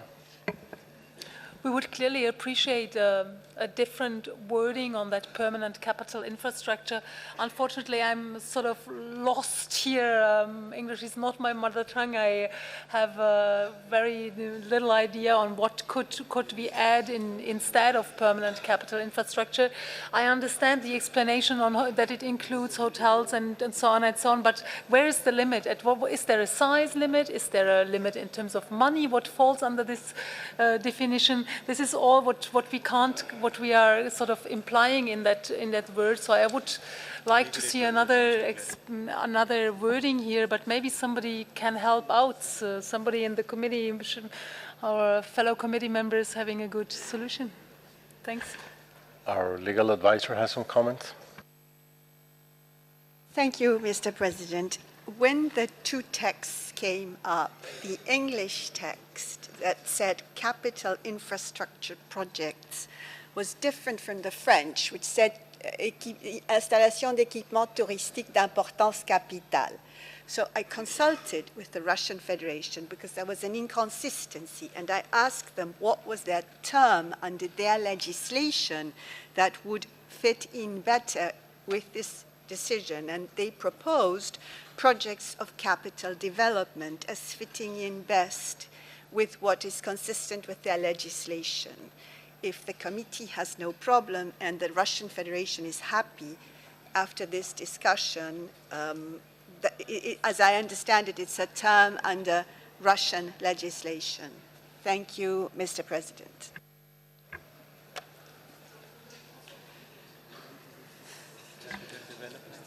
Does the committee agree with this term after this explanation? Switzerland has a comment. Comme déjà dit, c'est une définition qui ne nous permet pas de juger de l'impact sur la vue, mais en plus, il y a encore cette question de la traduction, parce que permanent en anglais ne vient pas de la définition française d'importance capitale, et ça c'est aussi une grande différence au niveau du sens de terme.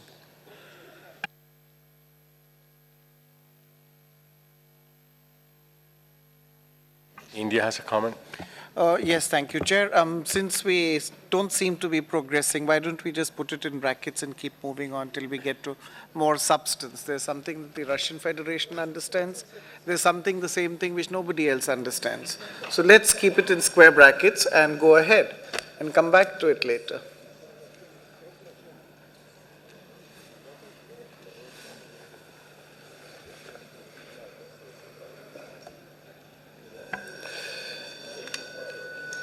If nobody objects to that proposal, let's move to number 5, leave 4 open, and we'll come back.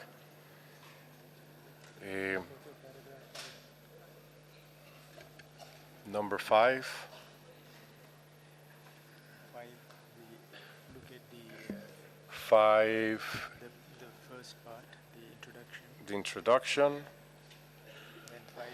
Then 5A. Then 5A. 5B,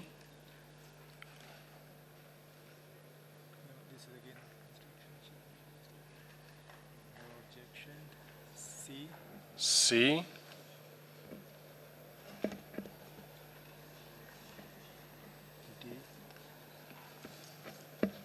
then D.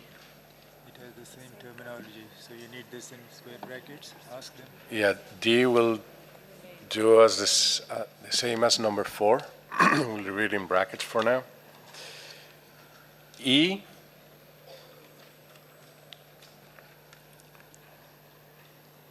G, oh, no, I'm sorry, F, then G will remain in bracket as well, H,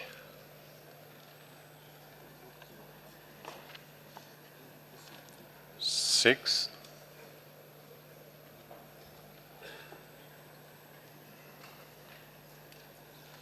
and 7. So we are stuck with that terminology, so somebody has to propose a solution. So as we can see, sort of agree on everything except on the problem of the... You know, this... So India has the floor. Thank you, Chair. Could we leave it to the infinite wisdom of the legal advisor? Because now what you're on to is a very small term. It's almost as small as the mining area. And, you know, I'm sure that the legal advisor could find a way out of it. Because everything else is, there is no discussion, there's no dispute on that. Germany has a comment?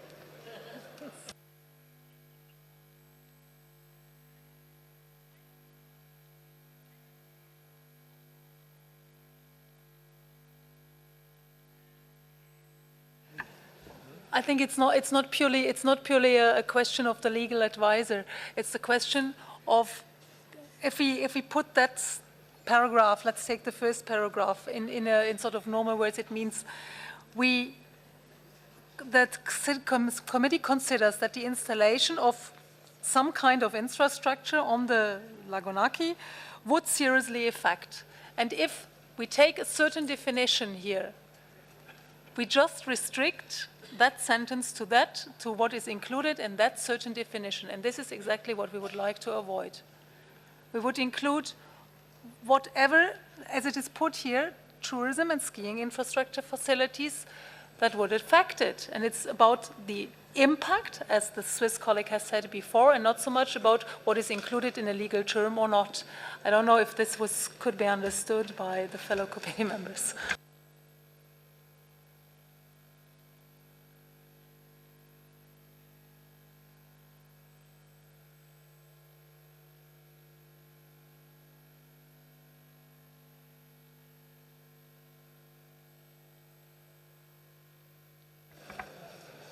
Director has the floor. Thank you, Chair. I think in order to resolve this problem, it would best be to revert to consideration of paragraph 172 of the operational guidelines, where it refers to major restorations or new constructions which may affect the outstanding universal value of the property. So all such projects have to be assessed, or impact assessments have to be carried out. So I would propose that we use the same terminology. Any new constructions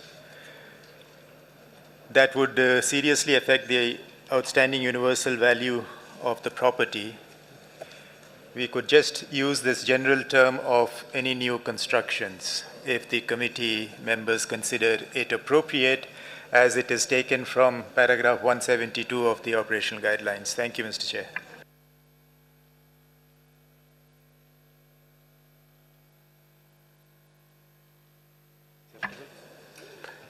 Is that proposal acceptable for the committee? India has the floor. Thank you, Chair. I think we have a solution coming, which is for the Russian Federation to clarify. And what is it that would enable them to carry out the wishes of the committee, the decisions of the committee? So why don't we just listen to them, and maybe that terminology can be changed? Because, You will take a decision here, they have to implement it. So there is no point in not having a match. Could we turn to the Russian Federation to give us an answer? Russia. Спасибо большое. Уважаемые коллеги, может быть,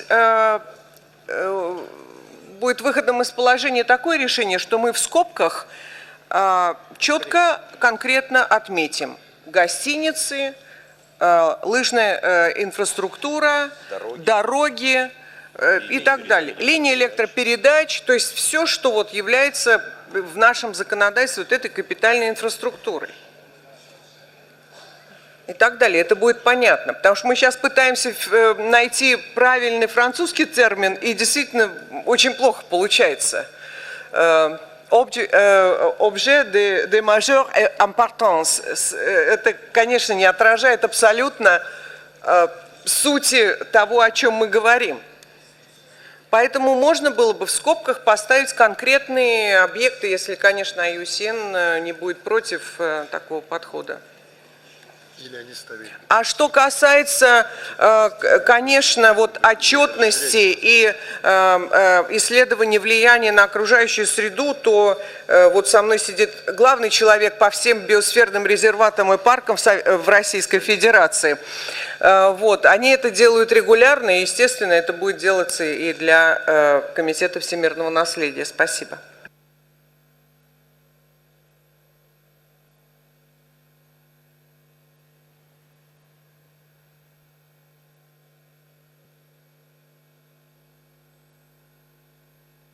Mexico has a comment.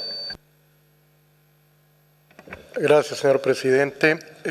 Yo propondría, si no tiene inconveniente la embajadora de Rusia, que se retomara la propuesta que acaba de hacer el señor Rao, basándose en el párrafo 172, y en todo caso, en ese paréntesis que usted menciona, embajadora, meter lo que ustedes especifican. Pero creo que la propuesta del señor Rao era atinada en ese sentido. Switzerland. Merci, Monsieur le Président. C'était aussi pour souligner cette solution. On pourrait ajouter des infrastructures touristiques qui pourraient avoir un impact négatif sur la VUE, comme c'est écrit dans les Operational Guidelines, dans les orientations, et je n'ose pas penser que les orientations ne sont pas applicables partout universellement. Merci. Colombia. Gracias, señor presidente. Consideramos sabia, equilibrada y salomónica la propuesta del señor Rao. Muchas gracias.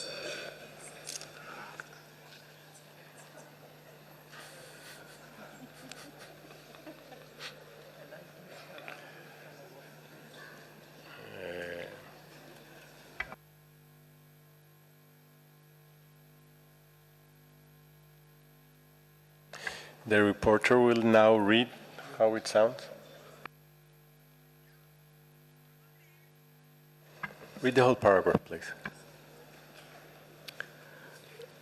So we have a solution to combine what was proposed by Mr. Rao and by Russian Federation, because it is that we have to implement that. So I would say through the state party, so number 4, though the state party reiterates its commitment not to develop projects, any new construction projects that would seriously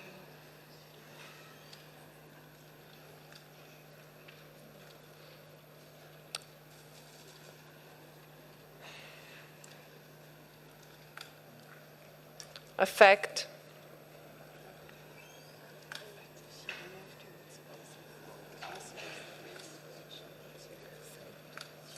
the OUV, outstanding universal value, and then we can say what, such as hotels, ski resorts, pipelines, etc. Or roads, because it is not good for us to put brackets in the decision. So brackets we avoid to put in the decision.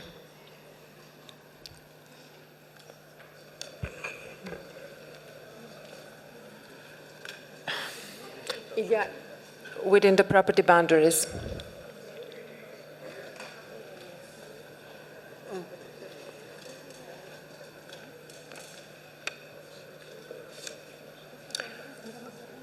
The World Heritage Committee considers that the installation of, then we have to change here again, any new construction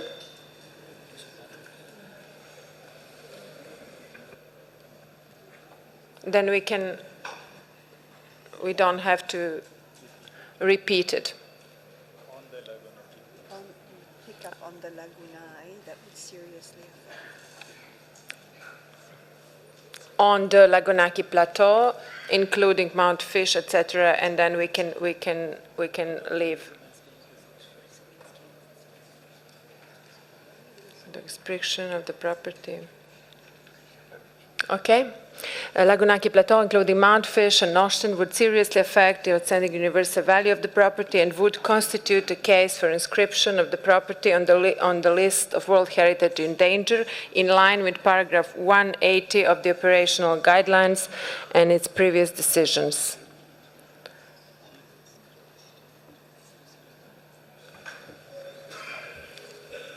Thank you. We need to do the same for the other ones. Can we do India has the floor. I just have a problem with the scale. Any new construction projects, what kind of construction? There has to be some limitation of scale. So it's obviously new and large scale projects which would affect the outstanding universal value. Secondly, I'm a little dubious on pipelines. I mean, what will they do? Boil the snow for water? Or, meaning, is it, by going into this level of micro detail, you're also sort of complicating it. You've actually got a very simple decision, which is that anything that impacts on the outstanding universal value, the state party is giving a commitment that they will not do. So I would suggest that we just try and limit this. Firstly, introduce the word large scale. And secondly, indicatively, such as hotels and so on. Pipelines, I think, is a problem. You're not talking of gas pipelines here. Will they not have water, or will they not have, for whatever facilities they have? Russia? Уважаемые коллеги, я очень извиняюсь, я просто специально позвонила нашим юнесковским переводчикам, какой термин они в таком случае используют на английском и французском языке. Вот на английском языке это звучит как Capital Construction Projects, объекты капитального строительства. На французском это звучит как Élément de construction majeure. Это вот официальная терминология, которой пользуются наши в ЮНЕСКО при переводе, так сказать, вот письменном переводе текстов. Спасибо большое. Поэтому, может быть, мы здесь можем тоже так использовать этот термин.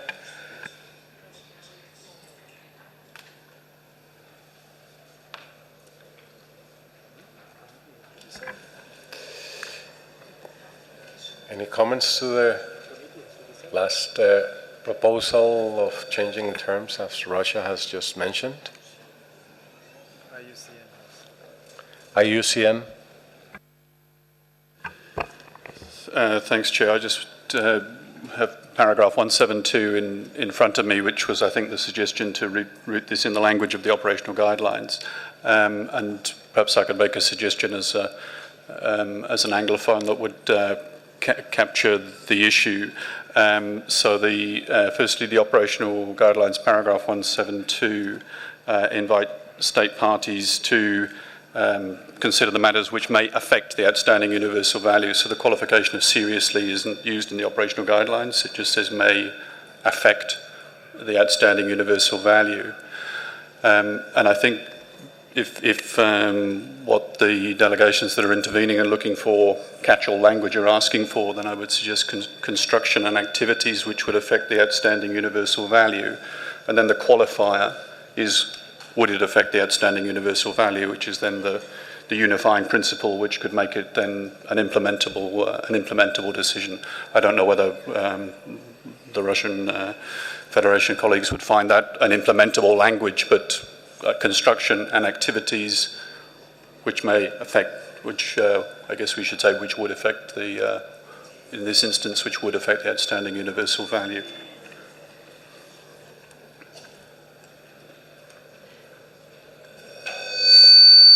Committee has any comments?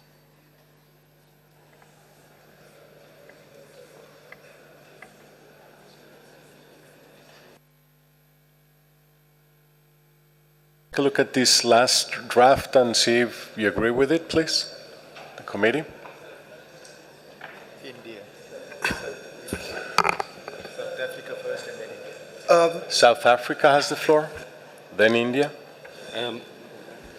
Chair, we'd have to amend because we're happy with the formulation above, though the state party reiterates its commitments not to develop any new construction or activities that would affect the outstanding universal value of the plateau, including etc., and then we'd have to delete would seriously affect the, because it's repeated at the bottom again. Such as hotels. No.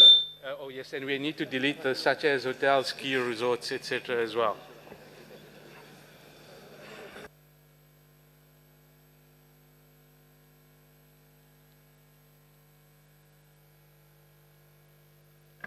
India has the floor. Thank you, Chair. I don't have a problem. I'm just wondering why activities came into it. Constructions I can understand, and activities I cannot understand. So why do we introduce new terminologies, new concepts at this stage? Leave it at constructions. Activities could be anything. Taking a walk can be an activity.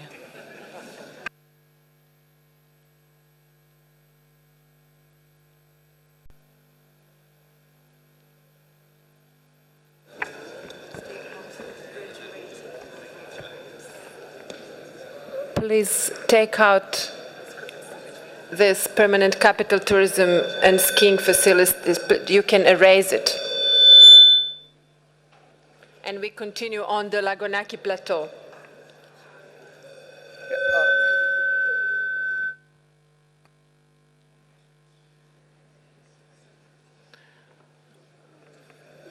Can I read it now? If India has the floor, then... Chair, I think we're getting there. The German concern is that something that could potentially impact on the OUV. I mean, that's really what where that concern is coming from. The Russian concern is that the terminology should be standard, something that is understood by UNESCO and by the Russian Federation. Now, in this case, you can solve this problem by just putting it any new capital construction projects, which is standard UNESCO terminology. The second part, which is the German concern, is that it should not constitute a threat to the OUV, which of course, as Mr. Rao explained, is covered by that provision. So all you need to do is any new capital construction projects. And I think that solves it because the German concern is covered later in the paragraph, which would constitute a case for inscription of the property on the list of World Heritage in danger. So both concerns are accommodated with that.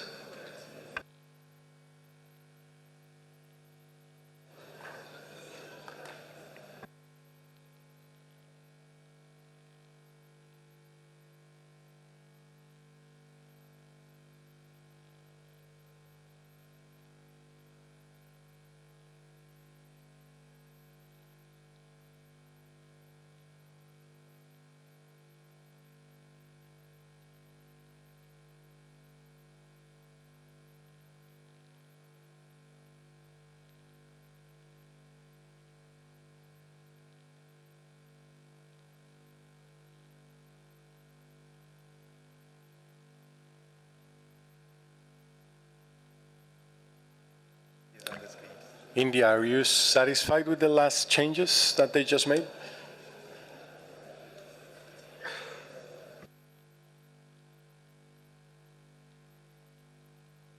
Thank you, Chair, for that. I was satisfied at the beginning, but let the German delegation confirm that it meets their requirements.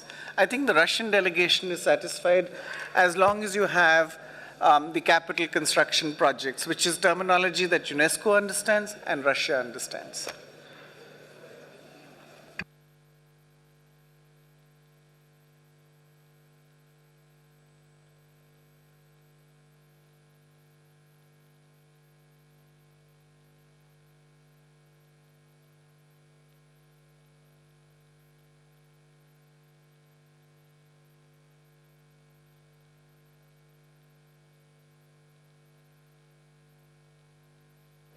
Let's adopt paragraph 4. Yeah. Okay, so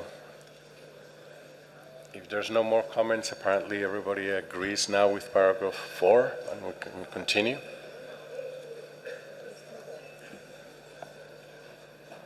Germany has a comment.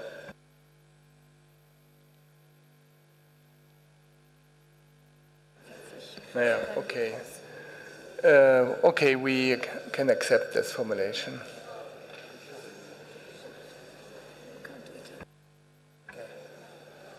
So if everybody accepts, then we can adopt paragraph 4. And with that idea, we'll make the same changes down the draft. South Africa has a comment? Chair, I'd suggest that Russia be removed from there. They can't be sponsoring their own amendments. Rapporteur. No point of.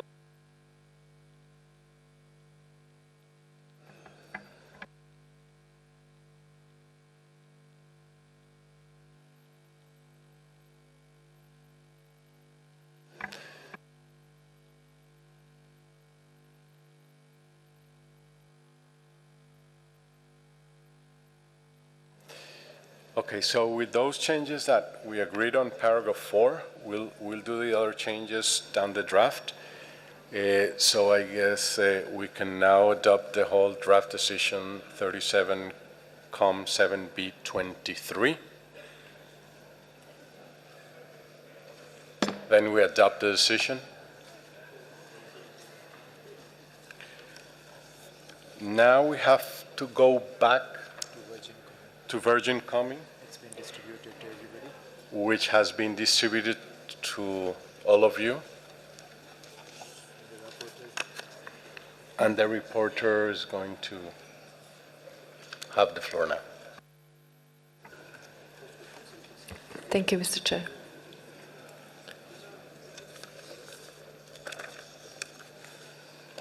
Since it is distributed to you, I don't think we need to read out all the draft decision. But we have a significant changes proposed by Serbia. In the Virgin for Vierge de Commis.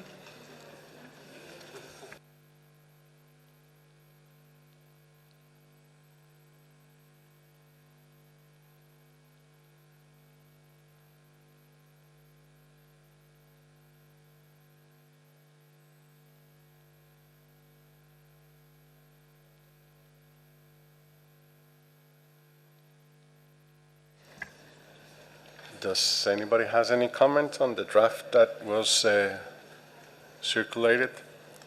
They want more time. You want more time? Okay.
Okay. Switzerland wants I think Switzerland wants the floor. Merci, Monsieur le Président. Une remarque, c'est, comme on a entendu jusqu'à maintenant deux versions assez différentes sur les exploitations au niveau de ce bien du patrimoine mondial, nous sommes encore très confus sur le fait s'il y a ou il n'y a pas d'exploitation sur ce site, s'ils sont à l'extérieur du site à l'intérieur. Donc on propose d'enlever le point 5 parce qu'on n'a pas eu d'informations précises ou étayées sur ce point. Nous ne nous sentons pas en mesure de juger et alors encore moins de féliciter l'État pour ça. Merci.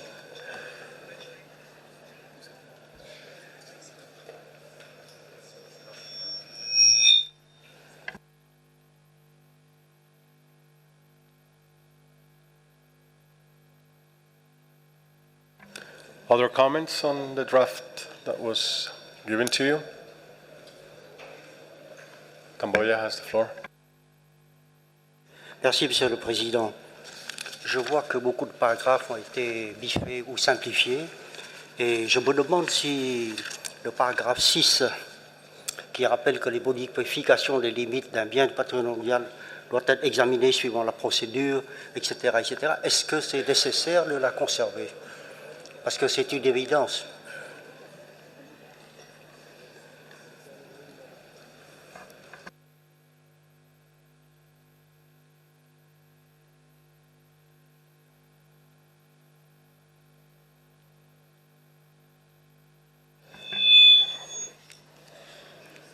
Would IUCN like to reply to that? Chair, the language in 6, if I recall correctly, but the Secretariat could confirm, I think is the language that was adopted specifically in relation to modifications of boundaries related to mining, but there's some language omitted from that decision. So my recollection, but the Secretariat could confirm, is that there was language along the lines of reminds that modification, or that the committee's previously adopted language, if I'm looking at paragraph 6 on the blue form, that would need to include reminds that modifications of boundaries for World Heritage properties in relation to mining should be considered through. But the Secretariat might just confirm my memory is correct, but I think that's the language that we're looking at, Chair. Thank you. Secretariat? I think last year language was adopted in the decision of Selou. So perhaps one should go back to the language that was adopted in the decision of Selou, but of course I don't know it by heart. United Arab Emirates.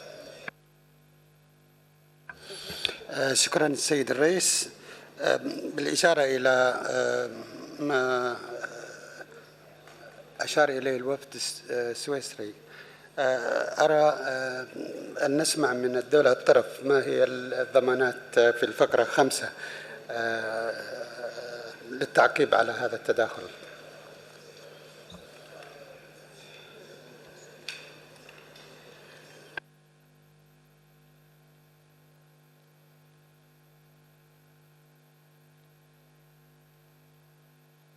Germany. Thank you, Mr. Chair. If I understand that new proposal correctly, and having looked at the original draft decision, the original draft decision contained several issues of concern, and then possible inscription in list of danger, and urging for implementing corrective measures. The text we are having now is purely referring to the possible proposal or possible application for a boundary modification. And the other issues of concern are completely taken out. So I support what the two colleagues before had said, that we would get clarification on those issues of concern, and I'd like to hear from the Center and maybe IUCN also if with the information given by the state party, these concerns can be just skipped from this, this draft decision. Thanks. Secretary.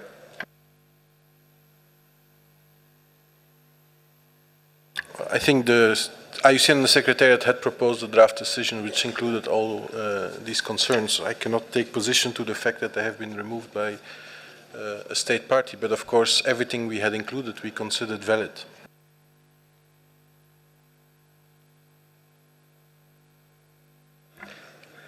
Any other comment on paragraph 6?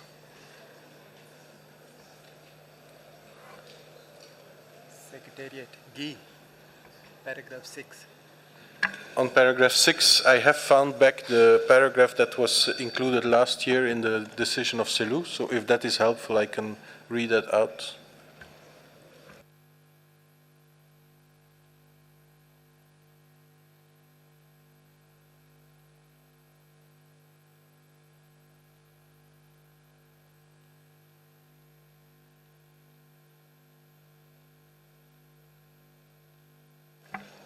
While they type it, is there any other comments?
Thank you, Mr. Chairman. As we seem to wait for something, I don't know, I use the time to express our view on the Serbian amendment of draft decision 7B.24, which indeed changes well, to a very large extent, the draft decision as proposed by the Secretariat.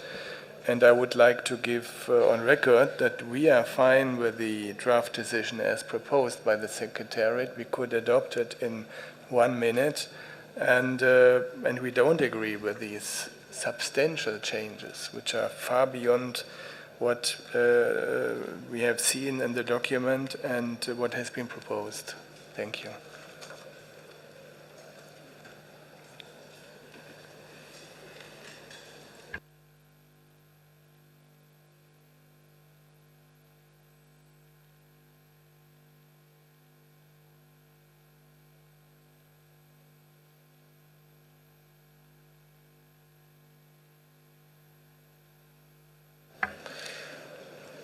Okay, since there's some substantial changes, maybe we can have an informal working group to work in it and come back later, so we can move ahead. Germany, India, Serbia, just name a few states. Germany could be in it. Mali wants to speak. India, Mali. Mali wants to speak.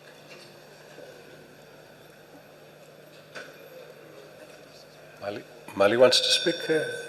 Oui, c'est pour dire que pour ce qui est de la version française, le paragraphe 6 et le 7 sont les mêmes.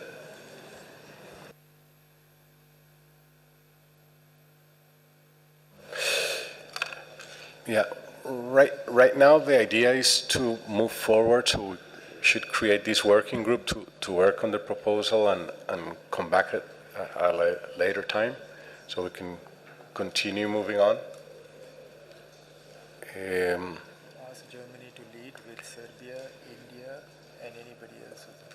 then Serbia, India, and Germany could be on the working group, and you could bring somebody else if you wish.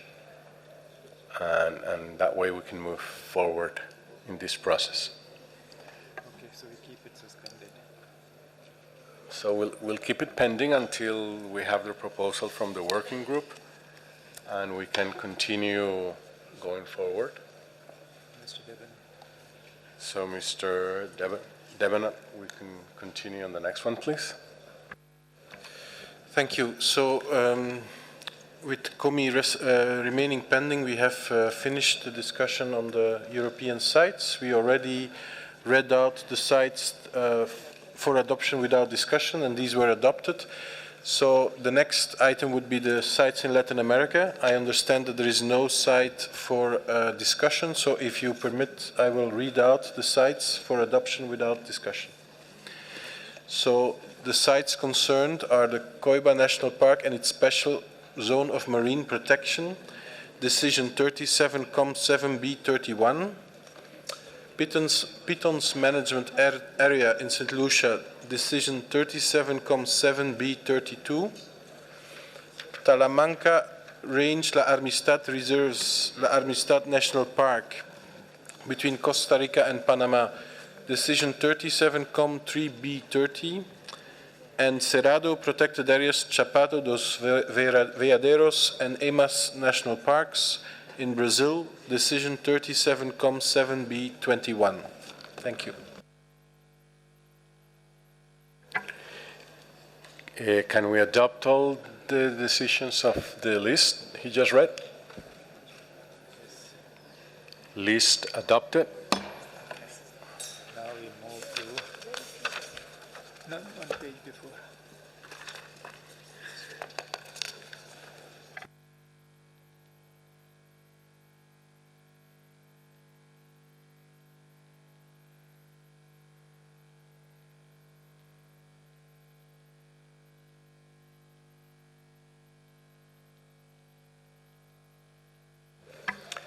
Moving forward, Mr. Debonet, we can now go into the reports on the state of conservation of natural properties located in Africa. And we start the review of the African sites with the Ja Wildlife Reserve in Cameroon. The World Heritage Center and IUCN welcome the state party's decision to reduce by 20% the size of the mining exploitation zone of the venture capital company, but remain concerned by the many potential threats to the outstanding universal value of this property.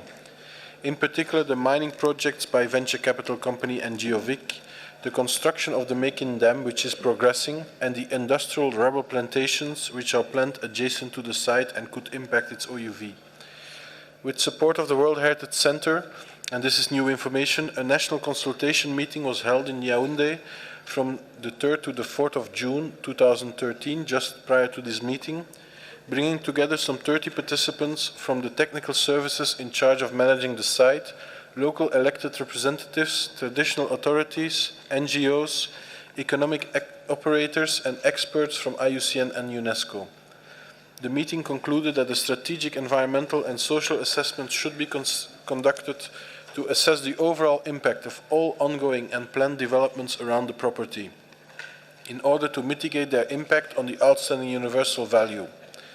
It was also decided to set up a collaborative framework between the different stakeholders to contribute to the sustainable conservation of the property. In addition, the State Party announced the creation of an interministerial committee to ensure the synergies and coordination of the different planned developments. Despite these advances, the World Heritage Center and IUCN considered that the different planned and ongoing development mentioned could seriously impact the outstanding universal value, and therefore recommend that the committee maintain the possibility of an inscription on the list of World Heritage in danger at its 38th session in 2014 if further significant progress is not made before the end of 2013. Mr. Chairman, IUCN also wants to comment on this site. IUCN has any comment? Thank you, Chair. IUCN recalls that the committee at its 36th session had requested the State Party to fulfill 4 conditions, which, if not addressed, could lead to the possible inscription of the property on the list of World Heritage in danger. IUCN recognizes that there have been some positive advances on these issues, yet some key requests still need to be implemented, including an assessment of impacts from the venture capital exploration license on the outstanding universal value of the property, updating the environmental impact assessment of the Jovic mining company to international standards, providing detailed information on measures to be taken to reduce and mitigate impacts from agricultural plantations on the property, and finally, assessing impacts on outstanding universal value from the Mekin Dam and halting work on the dam until such an assessment has been undertaken. Chair, IUCN recommends that if significant further progress on these issues has not been made by the end of 2013, the committee should consider the inscription of the property on the list of World Heritage in danger at its next session in 2014.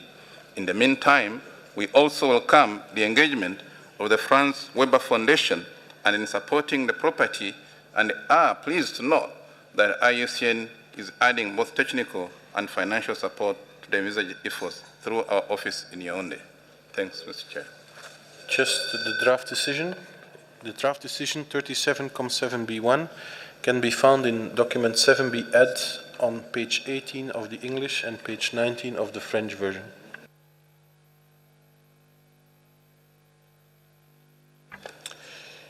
Any comments from the committee? Senegal has the floor.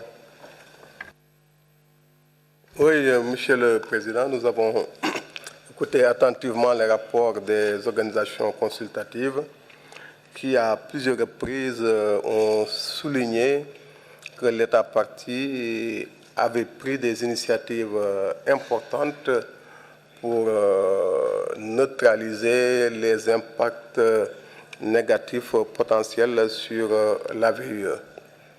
Je pense qu'il serait bien, avant de commencer les discussions sur le fond, de donner la parole à l'État partie afin qu'il précise davantage les efforts qui ont été faits et nous donne des éléments d'appréciation plus objectifs, parce que jusqu'à présent, il n'y a que l'accusation qui a parlé.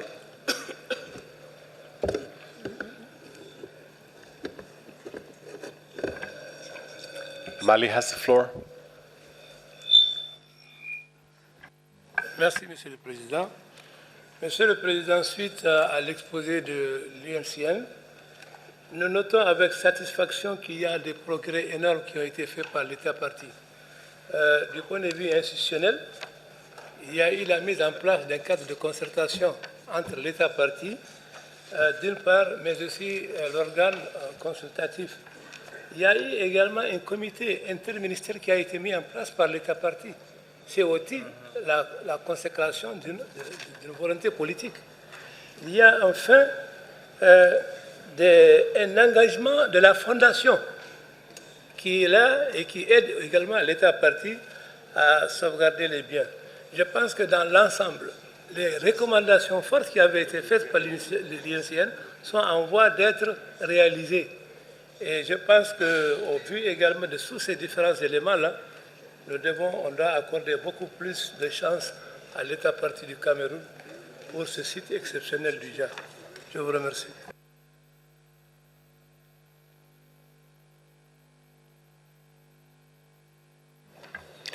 And we would like to give the floor to Cameroon.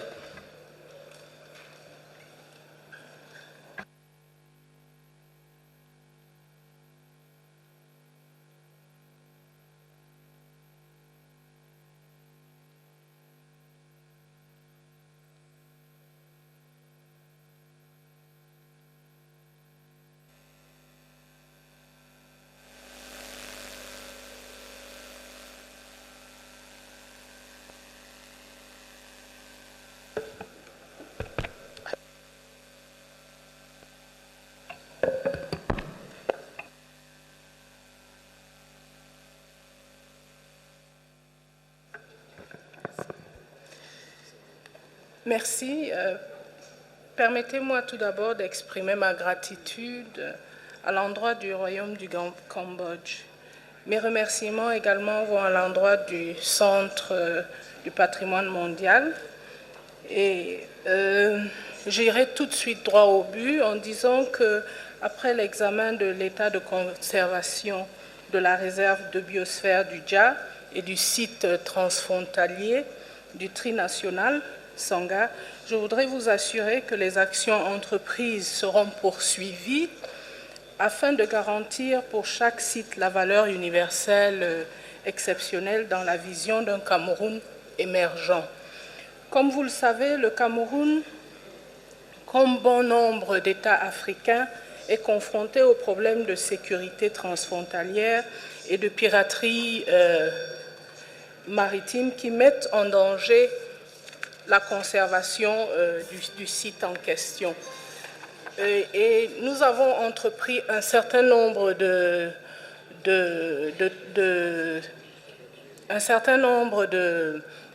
d'éléments qui permettent la mise en place de la préservation du site du Dja, et nous sommes en train d'évoluer dans ce sens. Nous pouvons garantir ici que d'ici la fin, avec toutes les recommandations qui ont été faites, nous allons poursuivre toutes ces actions. Je vous remercie pour votre aimable attention.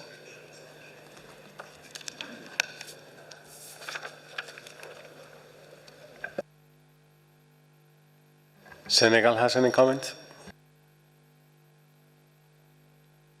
Le Sénégal a des commentaires après avoir écouté l'État parti et pris plus ample connaissance de toutes les satisfactions exprimées par les organisations consultatives.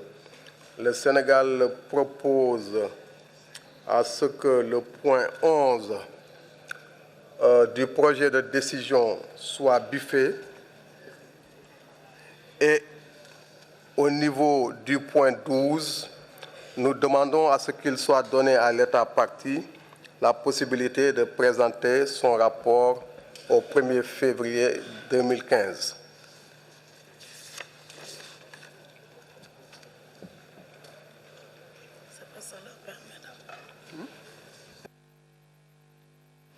Any other comments? South Africa. We support the proposal by Senegal to delete paragraph 11 in the spirit of not threatening and rather encouraging, because the paragraph introduces a threat to the state party who, it's been mentioned before, that has complied in many respects and is trying hard to meet all their obligations. Thank you. Algérie. Merci, Monsieur le Président. L'Algérie soutient et appuie la proposition du Sénégal pour biffer le point 11 du projet de décision. Merci.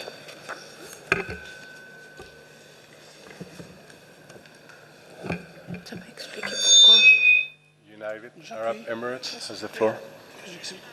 شكرا سيد الرئيس.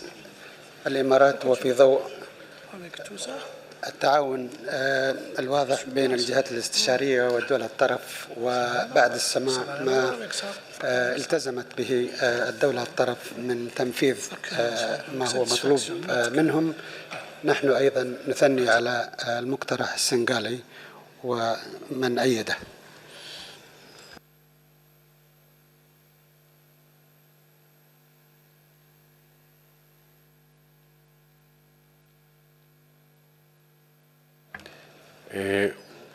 We go to the reporter.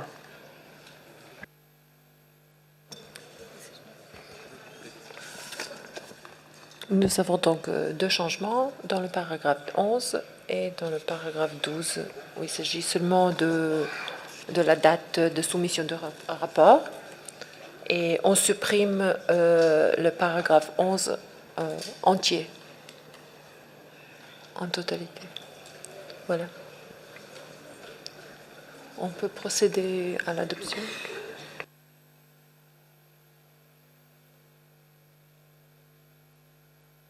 Germany. Thank you, Mr. Chairman. Germany can accept the deletion of para 11 but would like to stick with para 12 as it was originally proposed, namely to ask for a report in 2014. Thank you. Switzerland. Merci, Monsieur le Président. On soutient la position de l'Allemagne, surtout que les rapports, c'est, comme on a déjà dit, une occasion pour expliquer les avancées faites. Les rapports, c'est peut-être aussi quelque chose de positif et on donne la possibilité à l'État d'expliquer les avancements. Donc on pense que c'est une très bonne idée de le garder pour le tour 2014. Merci. Any other proposals?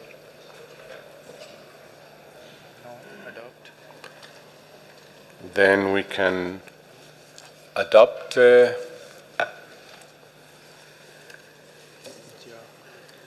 37.7b1. Adopted. Mr. Debano. Thank you. The next site is the Sangha Trinational, which was also mentioned by the Minister, a transboundary site between Cameroon, the Central African Republic and the Republic of Congo.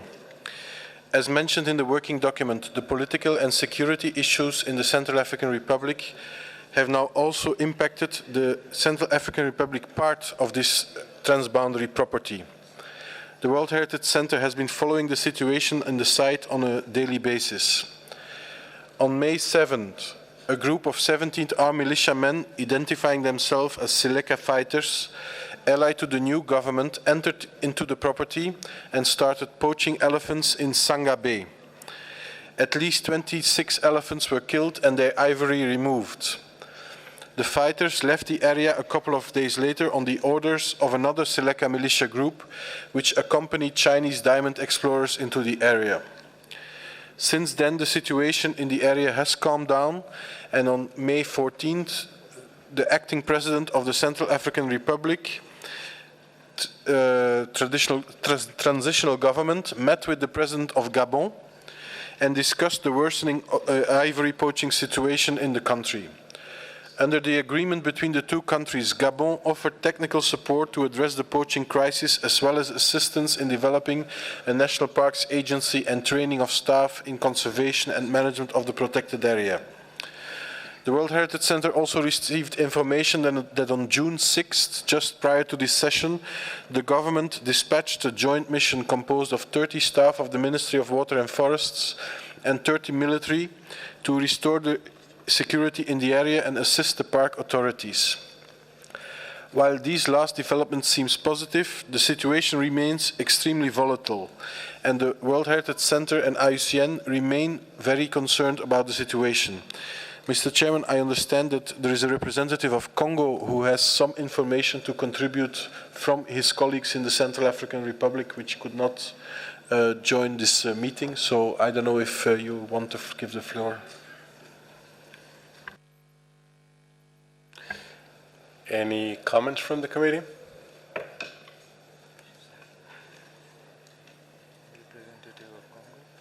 Then the representative of Congo.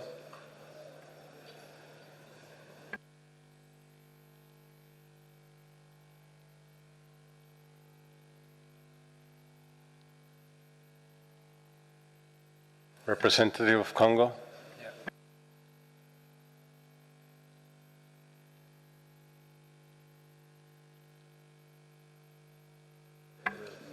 The microphone is not working. Maybe you can move and use one of the mics over here, please.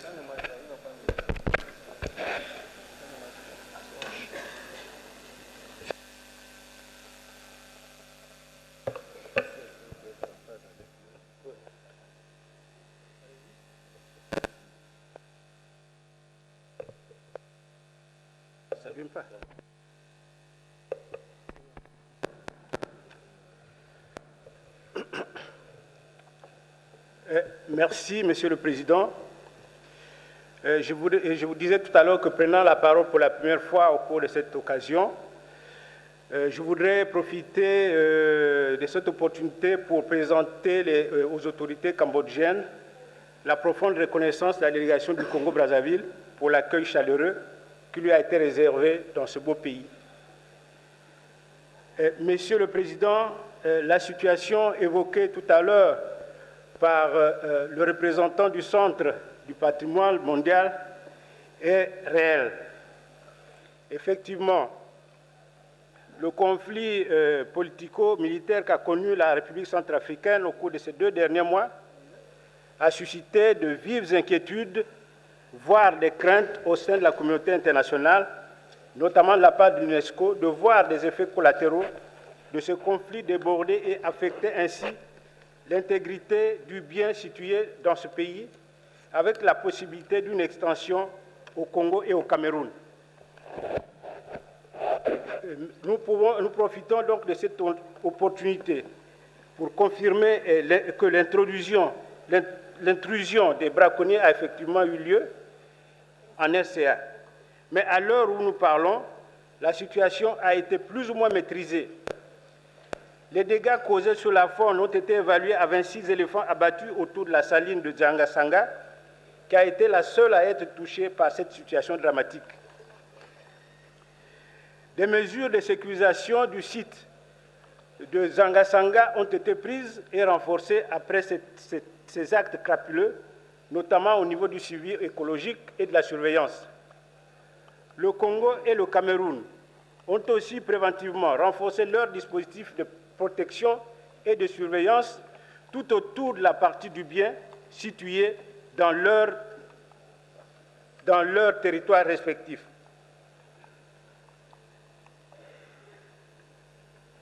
Pour y remédier, le Cameroun accueille dans les prochains jours un sommet de chefs d'État consacré exclusivement aux questions de sécurité et de piraterie transfrontalière. Et parce que le braconnage des grands mammifères en Afrique centrale est en train de prendre des proportions de plus en plus alarmantes. Et si rien n'est fait pour renverser la tendance, certaines espèces animales emblématiques comme l'éléphant de forêt et les grands singes vont disparaître dans les 20 prochaines années. C'est pourquoi nous lançons ici un vibrant appel à toute la communauté internationale pour apporter un appui soutenu et multiforme aux États de la sous-région en vue de les aider à mettre en œuvre leur plan de lutte anti-braconnage et surtout de garantir la conservation durable du bien transfrontalier dénommé le trinational de la Sangha. Et c'est justement en prenant conscience de cette situation que la sous-région organise un grand sommet des chefs d'État au Cameroun et dans les tout prochains jours. Je vous remercie. Senegal has the floor. Monsieur le Président, moi, en regardant ces images, je suis choqué et vraiment révolté. Et on a entendu le représentant du Congo, je ne sais pas s'il y a le représentant de la Centrafrique. La représentante du Cameroun est là. J'aimerais aussi qu'elle parle et qu'elle nous dise qu'est-ce qui est prévu. Parce que ça, c'est vraiment révoltant, une image comme ça. Merci.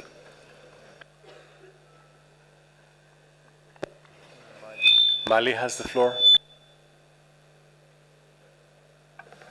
Non, Monsieur le Président, je voudrais dire ce que vient de dire mon collègue du Sénégal, parce que il y a Madame le ministre de la Culture du Cameroun qui est une autorité, donc une voix autorisée, étant donné que le site est transfrontalier, et s'exprimer sur la question. Merci.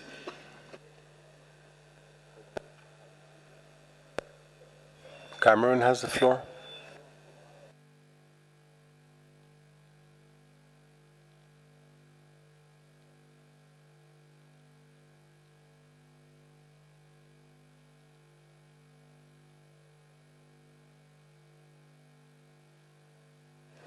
Merci, Monsieur le Président, de me passer la parole. Effectivement, je dois dire ici que c'est un véritable problème.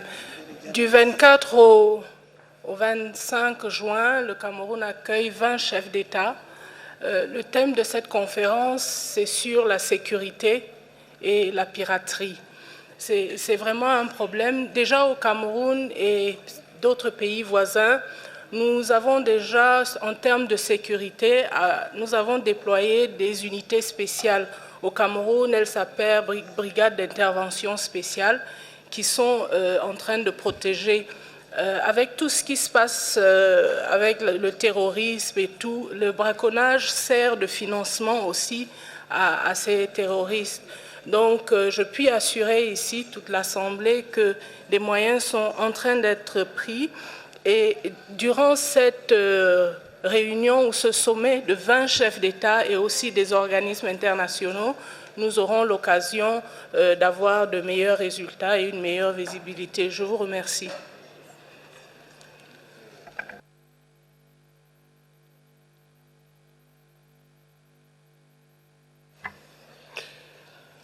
If there are no more comments, can we go to the draft decision? Reporter?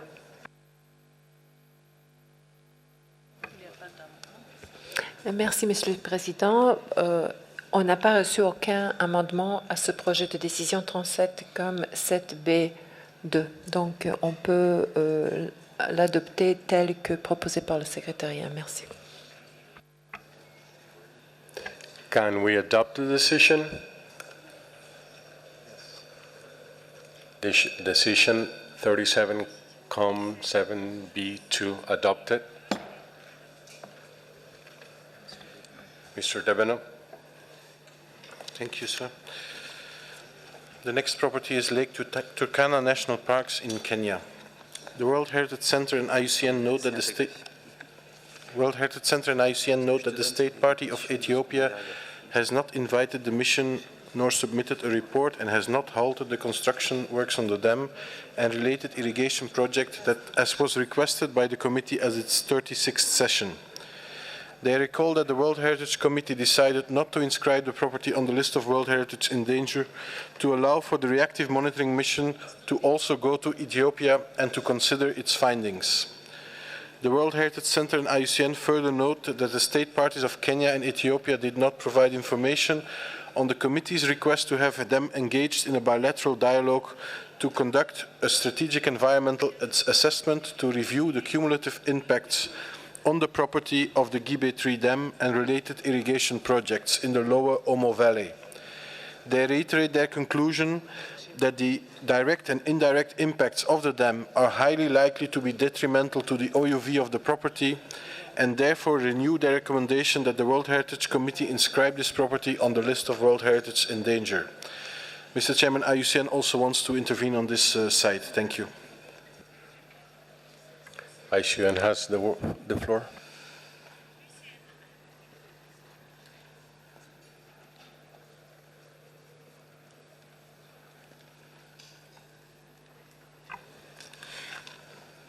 Thank you, Chair. IUCN recalls that the 2012 reactive monitoring mission to the property noted that the environmental impact assessment submitted by Ethiopia does not assess any impacts beyond the Ethiopian territory and thus did not assess impacts on the property. The public consultation process also did not include communities in Kenya. In preparation of the 2012 mission, IUCN had commissioned a review of the potential hydrological impacts of the proposed Gibe 3 Dam on the outstanding universal value of the property. Based on this review, IUCN considers that the potential cumulative impacts on the property of the Gibe 3 Dam and other related developments would be significant, as detailed further in the State of Conservation report that was presented to the committee at its 36th session.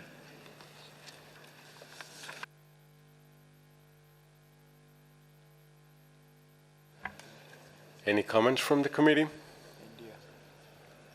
India. Thank you, Chair.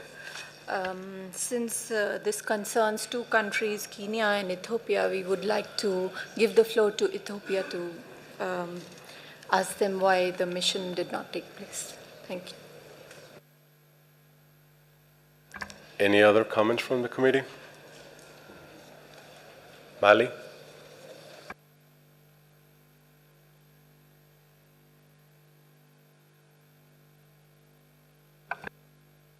Merci, Monsieur le Président.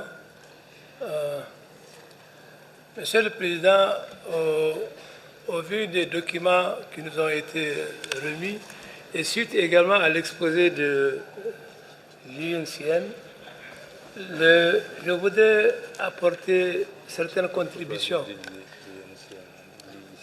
Et au nombre de ces contributions, je vais d'abord souligner des progrès importants qui ont été faits par l'État parti. D'abord, il y a eu un plan de gestion intégrée qui est un instrument et un outil de gestion pratique qui a été élaboré par l'État parti et c'est en vue de minimiser les éventuels dangers sur le site.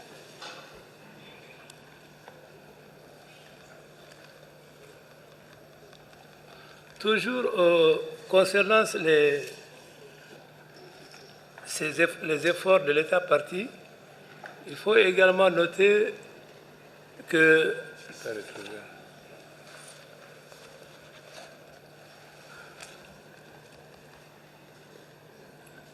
il n'y a pas eu, si vous voulez, d'impact d'exploitation aurifère sur le bien. Et pour mieux, si vous voulez, étayer ces éléments, on souhaiterait donner la parole à l'État parti du Kenya.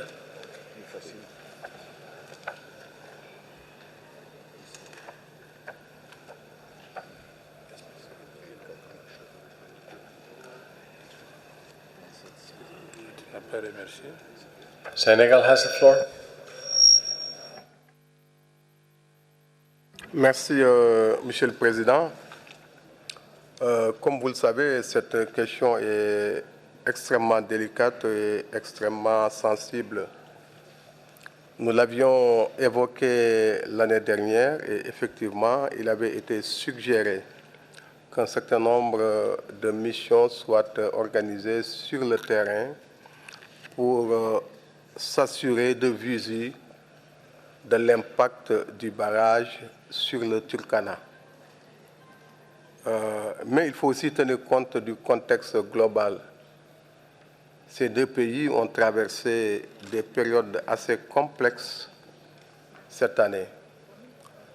L'Éthiopie a perdu son dirigeant et le Kenya était engagé dans une élection assez complexe. Je pense que l'un et l'autre expliquent le manque de réaction des deux pays par rapport à nos recommandations. Je pense qu'ils auront de toute façon à s'exprimer tout à l'heure.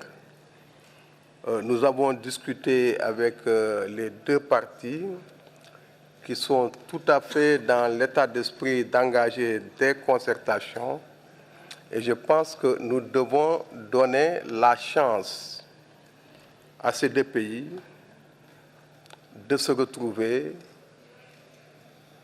de permettre aux organisations consultatives de faire le travail qu'elles ont à faire et que les décisions que nous aurons à prendre ne soient pas prises sur la base du conditionnel. Parce que j'ai bien écouté le rapporteur, il a toujours parlé au conditionnel.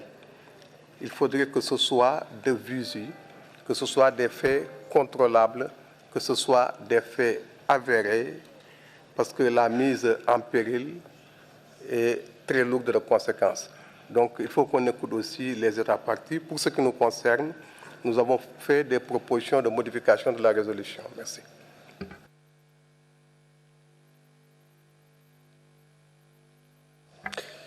Ethiopia has the floor.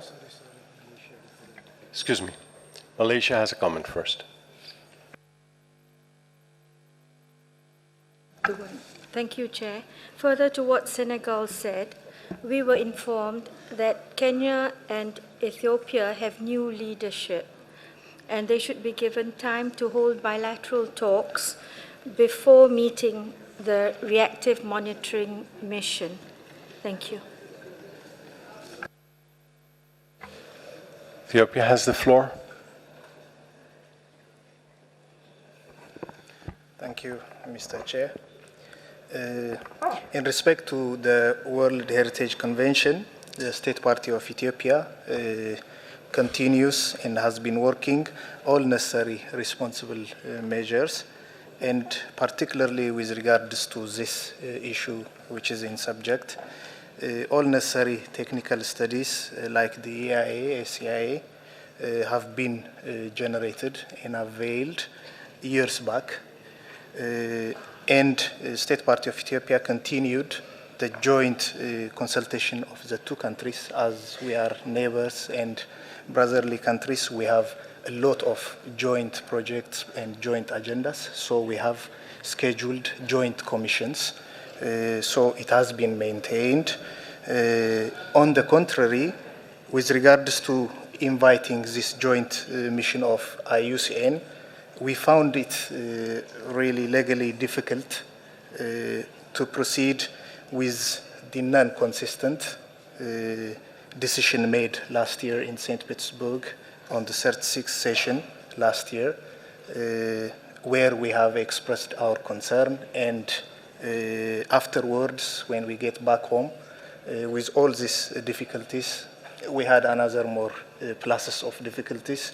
So it has been really difficult to invite the joint mission. So the practical way out, rather than deriving conditioned decisions, I think the bilateral discussions of the two countries, I believe, will help in optimizing any potential difficulties with regards to implementing the convention. I thank you. Kenya has the floor.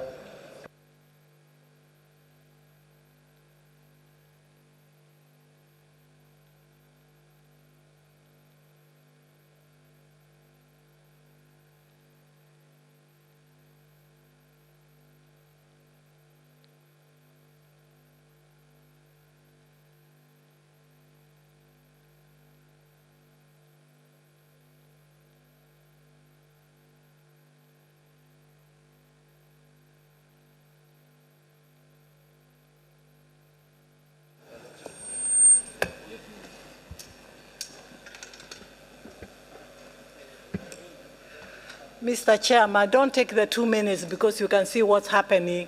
And I want to introduce the new leadership from Kenya. We came with our cabinet secretary, the Minister of Culture, Sports and Youth, and I want him to respond to the questions that have come. Thank you.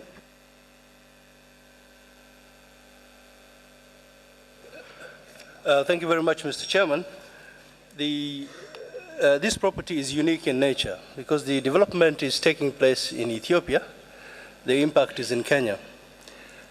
Although there's been a reactive mission to Kenya by IUCN, I think the same has not taken place in Ethiopia. But let me reiterate what has been said by the others before me. There's new leadership in both countries, both Kenya and Ethiopia. We stay committed to the tenets of this committee, but we ask for time for us to have bilateral engagements. We want to sit down with our brothers and sisters in Ethiopia and come with a middle ground, which is amicable to all of us. So, Mr. Chairman, we are asking for time so that our new leadership can absorb and understand and offer directions on this issue. And we also request for amendments to the draft decision 37, COM 7B.4. Thank you. We go to the reporter now.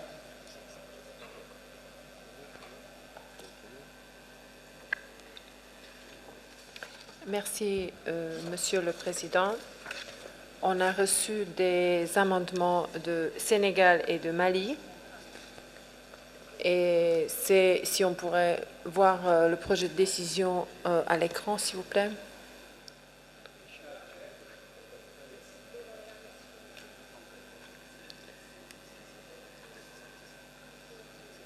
ils ont proposé de barrer le paragraphe 5 .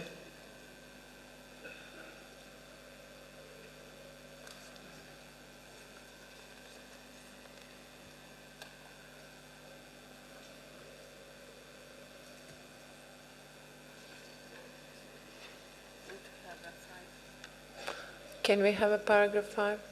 OK. Bon, l'amendement consiste, c'est que barrer le paragraphe 5. Ensuite, l'ancienne 6 devient 5. L'ancienne 7 devient 6. L'ancienne 8 devient 7. L'ancienne 9 devient 8. L'ancienne 10 devient 9 et on barre aussi le paragraphe 11 proposé par Sénégal et Mali.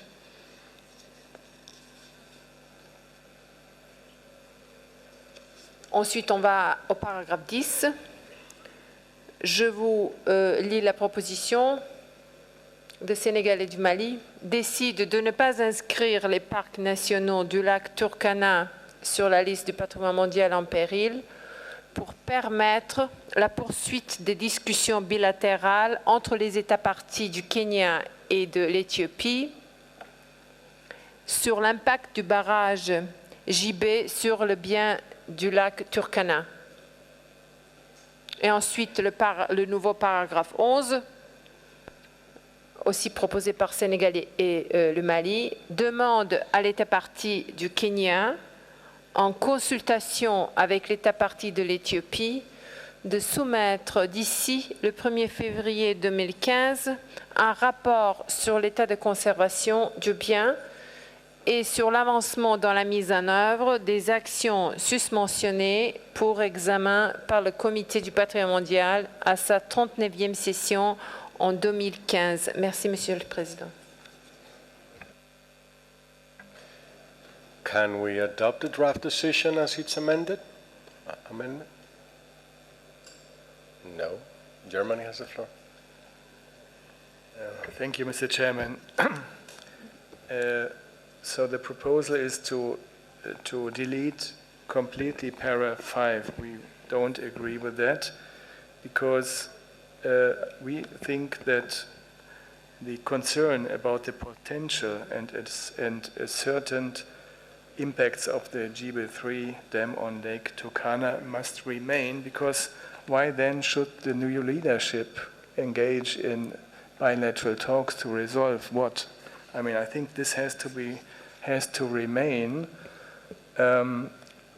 We may accept deletion of para 12, but we would like to have the state party of Ethiopia to submit to the World Heritage Center by 2014 a report, not 15.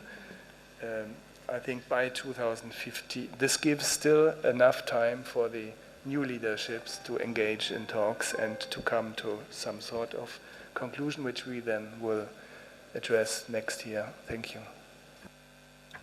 Serbia has the floor. Thank you, Chairman. We are deeply concerned that monitoring mission didn't happen in Ethiopia, so we heard the explanation from the state party, and we hope that it will happen in near future. So we really support the German proposal, and especially 2014. We don't believe that 2015, it's 2 more years. Thank you. Switzerland. Merci, Monsieur le Président. Nous soutenons aussi la proposition de l'Allemagne justement pour ce cas d'urgence et d'importance sur l'impact de la potentiel sur la valeur universelle exceptionnelle. Merci.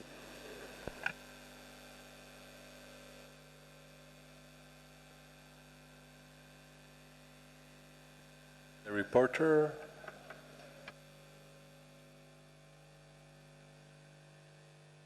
Sorry, I didn't see Senegal. Merci, Monsieur le Président.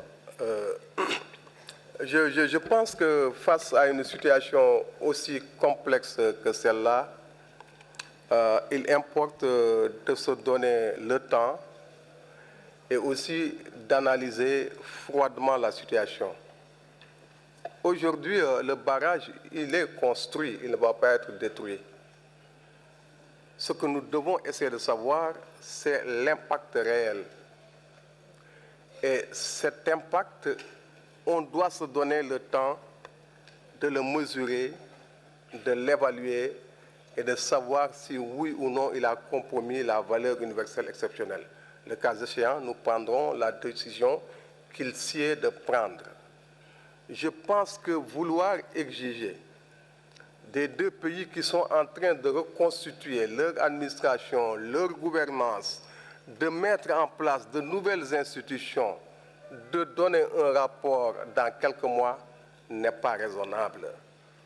En conséquence, nous voudrions, si vous l'acceptez, demander à l'honorable comité de donner aux deux pays la possibilité de prendre le temps de travailler dans la sérénité et de travailler avec les organisations consultatives pour faire une évaluation objective afin de nous donner tous les moyens nécessaires pour prendre des décisions justifiées et argumentées en 2015.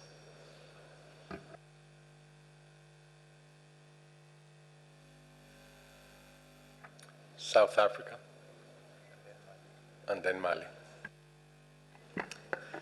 Thank you, Chair. I'd like to support Senegal on the issue that decision number 11, that the state parties should be, both state parties should be given more time.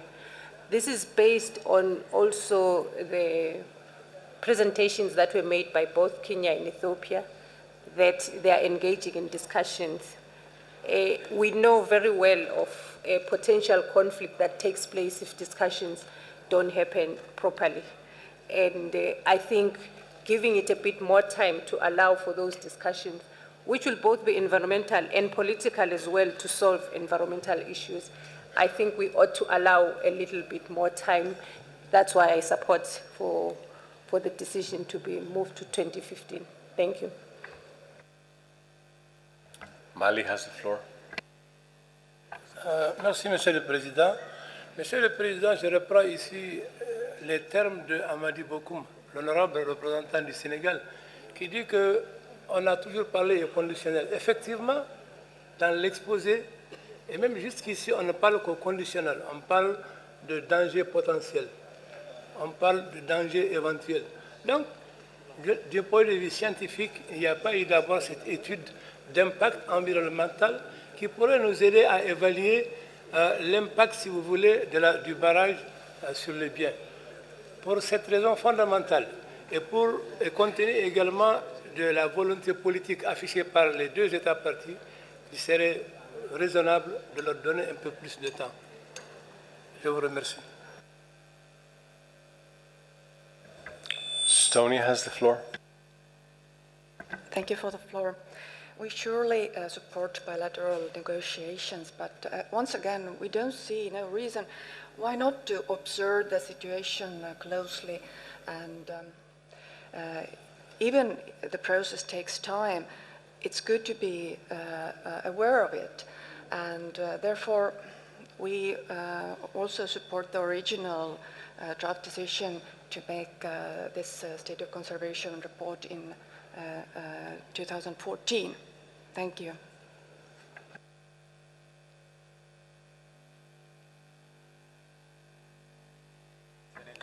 Mexico. Gracias, señor presidente. Venimos trabajando este tema ya 2 años. Creo que no le conviene al comité y no le conviene tampoco a los estados parte que sigamos alargando este tema y que sí se acate la decisión de que den su informe en 2014. Creo que eso es en beneficio de la buena implementación de esta convención. Gracias. Senegal has the floor. Merci, Monsieur le Président. Nous sommes très nombreux à fréquenter ce comité depuis des années. Et vous savez, comme moi, qu'il y a des questions qui opposent des États qui sont au calendrier grec depuis des années. Je pense qu'il faut être dans le parallélisme des formes. Je ne citerai aucun exemple, mais je pense que le comité a toujours eu la sagesse, quand deux pays sont en conflit sur des questions de patrimoine, de prendre la bonne décision, celle qui consiste à leur donner le temps de la concertation, de la négociation. Je ne peux pas comprendre qu'on puisse donner depuis des années, depuis parfois des décennies, à certains le temps de se concerter pour prendre des décisions et qu'on le refuse à ces deux pays africains. Je ne peux pas comprendre ça.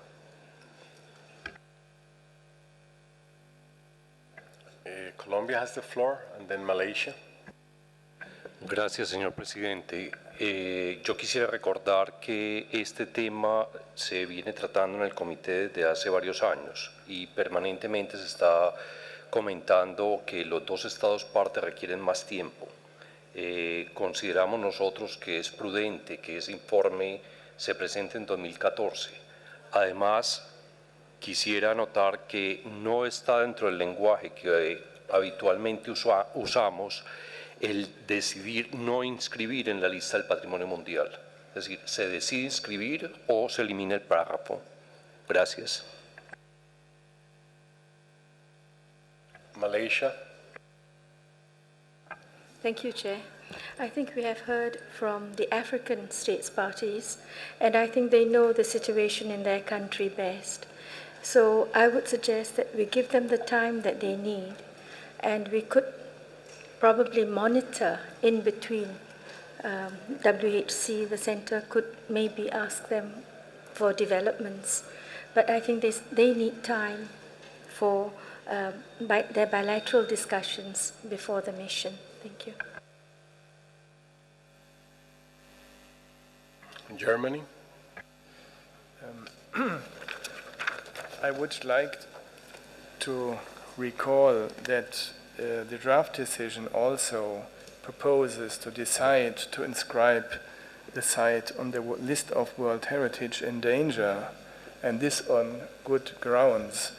I mean, Germany could agree on deleting para 11, provided para 12 would be kept. Thank you. India has the floor, and then South Africa. Thank you, Chair.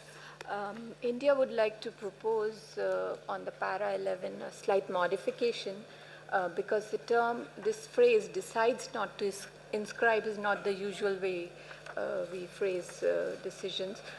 What we want to propose is if it could be changed to urges the state parties to allow for the completion of the ongoing bilateral talks.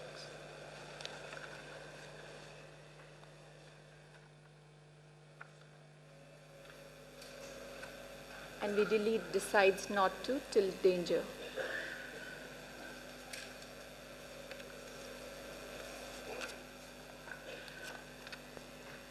Thank you.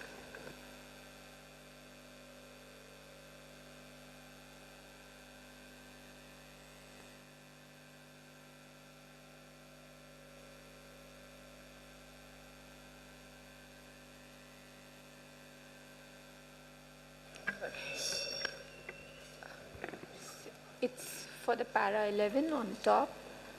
We delete decides not to inscribe Lake Turkana till danger, and we just say urges the state parties to allow the completion of the ongoing bilateral talks between the state parties of Kenya and Ethiopia on the impact of JB Dam on the Lake Turkana.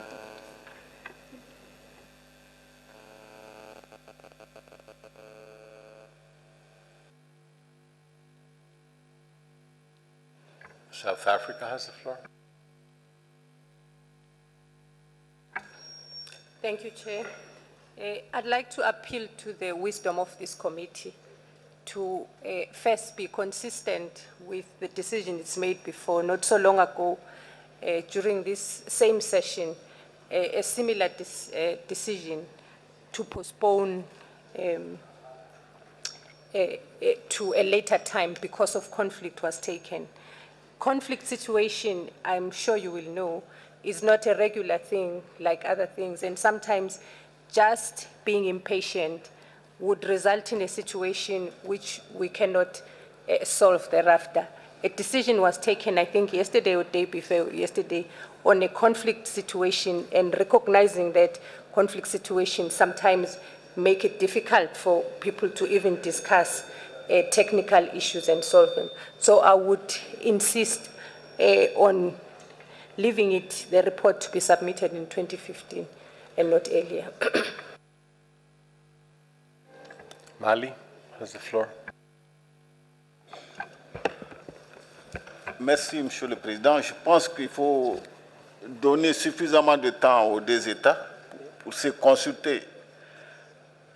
Et ça ne sert à rien de dire, bon, en 2014, il faut fournir ceci, cela, parce que personne ne maîtrise le calendrier, les relations bilatérales entre ces deux États. Donc, il faut absolument mettre suffisamment, enfin, au moins, attendre au moins 2015 pour demander au Kenya de présenter quelque chose. C'est extrêmement important, parce que c'est une question à la fois politique et de gouvernance.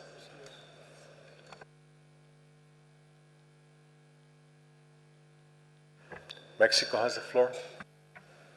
Gracias, señor presidente. Quisiera comentar, y que no lo tomen a mal nuestros colegas de Sudáfrica o mis colegas de Malí, no es que seamos impacientes. El problema es que la degradación de un bien natural o la destrucción de un sitio cultural no se detienen. Y si nosotros posponemos este tipo de decisiones, la destrucción de estos bienes va a proseguir. Ese es, creo que, uno de los puntos que hay que tomar en cuenta. Muchas gracias.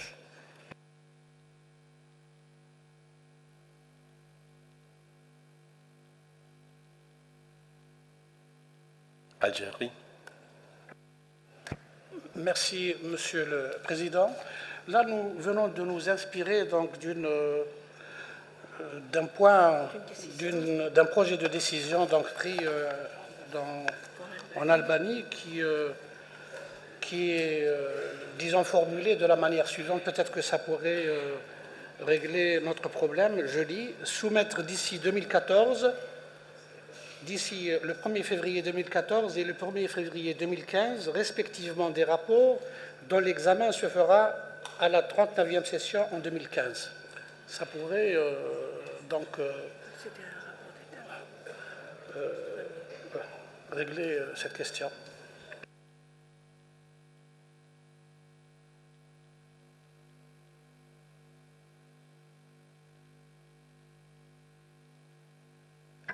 France has the floor.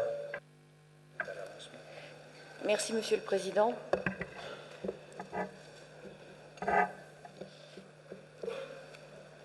Nous nous rallions à la proposition algérienne qui nous semble tout à fait équilibrée et mesurée.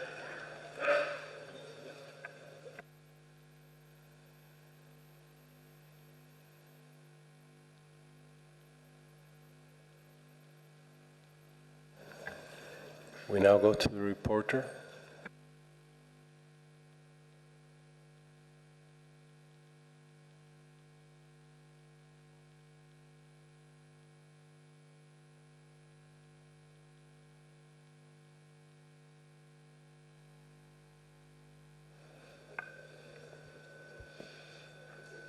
Switzerland has a comment.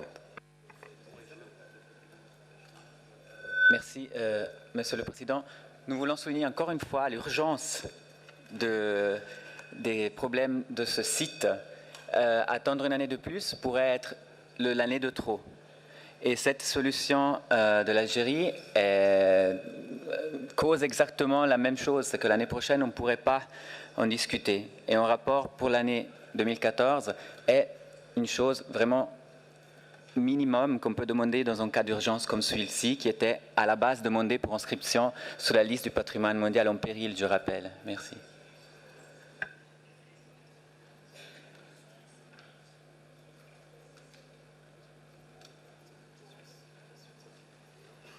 Reporter? Ah, no, wait. Chair Malaysia would suggest a compromise where by the next session, Kenya and Ethiopia will provide us with a report on their progress. But the report itself to be submitted in 2015.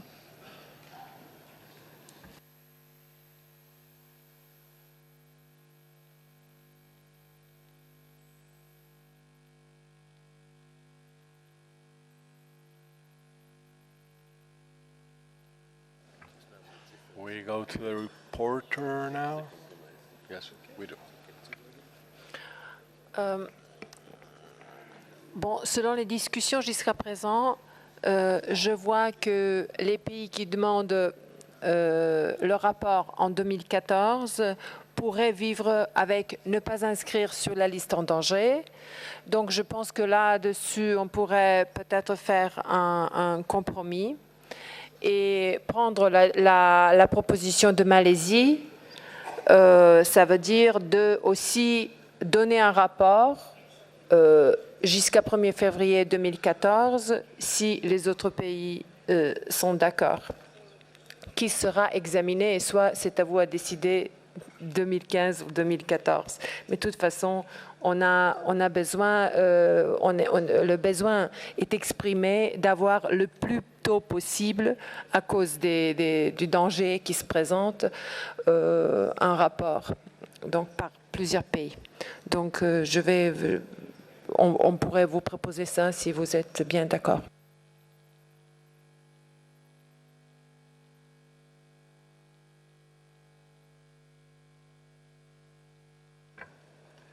Sénégal?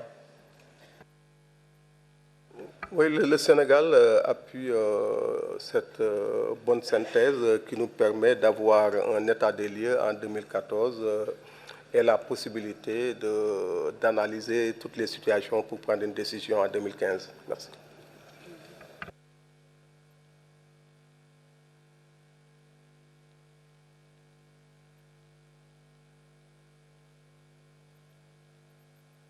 Serbia? Thank you, Chairperson. So we thought that we are aware of the situation, but because of the urgency of situation, 2015 is again too late. So if possible to have that in 2014, because it was discussed for a few years before during the sessions. Thank you.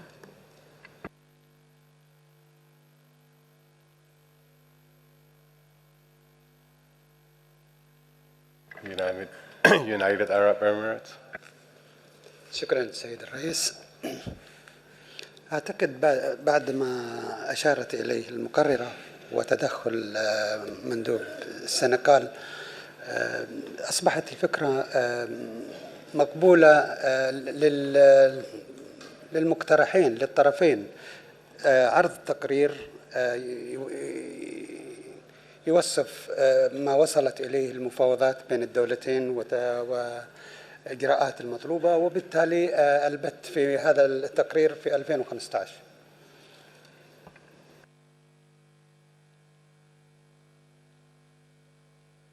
Algérie. Merci, Monsieur le Président.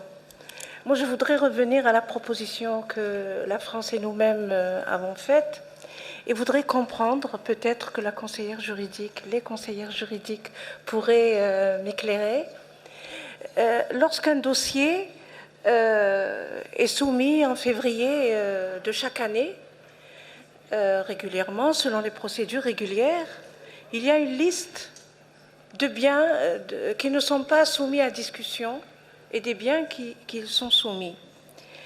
Est-ce que, lors de la soumission des rapports, et lors de l'envoi donc de tous les rapports, au moment de l'envoi par le Centre du patrimoine mondial, tous les États sont au courant donc des décisions qui sont prises et des rapports qui sont faits. Le rapport qui serait envoyé en 2014 par le Kenya serait publié. Un État qui serait intéressé pour le discuter, considérant l'urgence ou la menace, pourrait demander à le discuter dans le cas que nous proposons.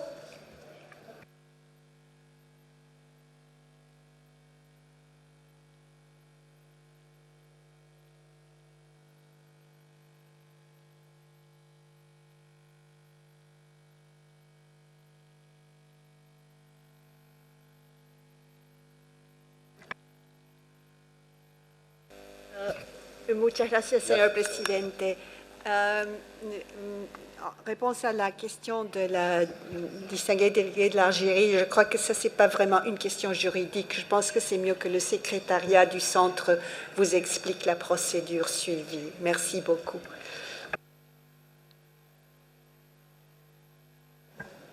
Director. Thank you, President. It is a procedural issue. Here we are asking for a progress report to be presented in 2014 and a state of conservation report in 2015. But consideration by the committee has been desired only at the 39th session, which will mean 2015. Unless the committee considers the progress report in 2014, there will not be a decision that the state party will be asked to follow up on.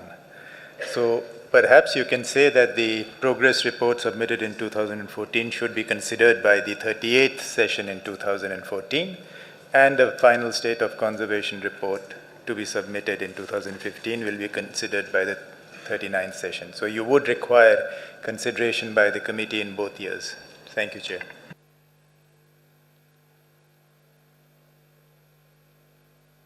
Algérie. Merci, Monsieur le Président. Ce serait bien de rédiger que le comité pourrait l'examiner à la 38e session, le rapport de situation. Germany. We fully support that suggestion. The progress report to be examined next year, the full report the year after. Thanks.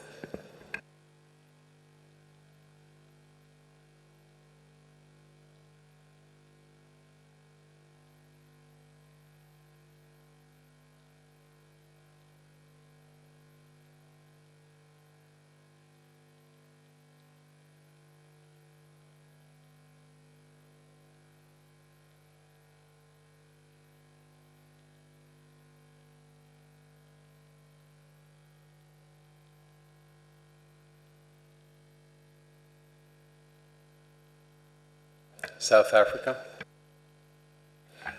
Thank you.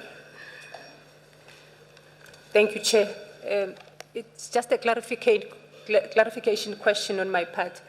How would the progress report be different from a state of the conservation report if it comes to the committee? Because the committee can make rulings that are serious on the progress report itself. What difference would it make?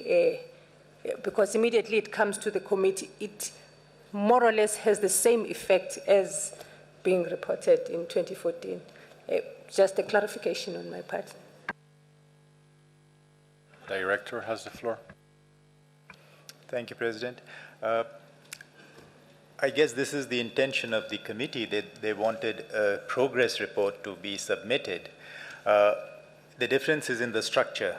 A state of conservation report that a state party submits is in a particular format, which spells out the potential impacts and what actions are being taken to mitigate them, and progress report on the decisions adopted by the committee, etc. In this case, it would merely be a progress on the negotiations or the work that is being done to advance with the intent of the committee. It will not perhaps reach its logical conclusion by 1st February of 2014. It would spell out what actions have been taken or are proposed to be taken in the coming year. So in that effect, the committee would be apprised of the progress that is being made towards this ultimate decision that the committee would adopt in 2015, perhaps. It's just a possibility.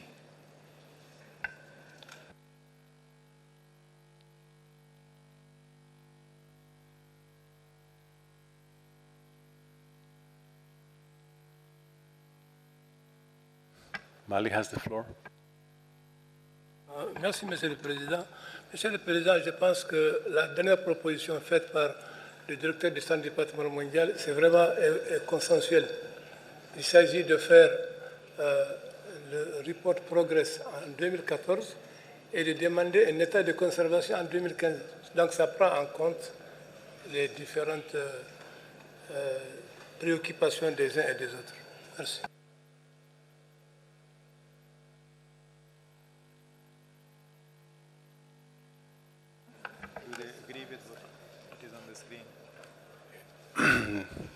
Do we agree what's on the screen written down?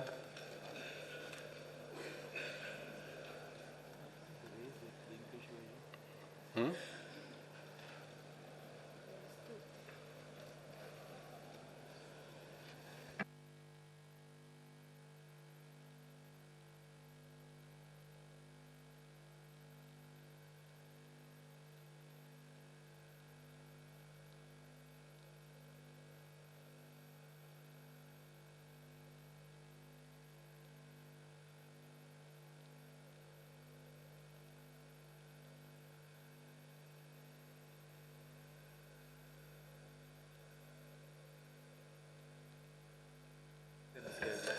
Do we, oops.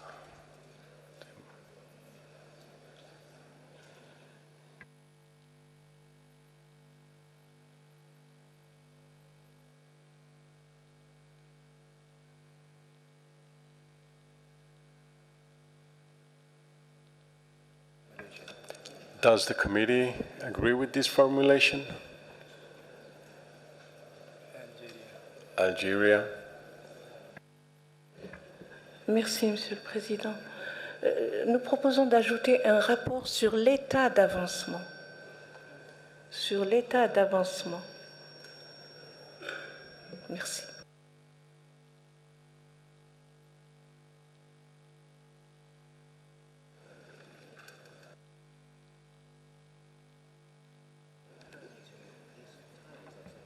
Malaysia. Thank you, Mr. Chair. Request the State Party of Kenya, in consultation with the State Party of Ethiopia, to submit a progress report by 1st February 2014 and a full a state of conservation report by 1st February 2015 for examination at its 39th session.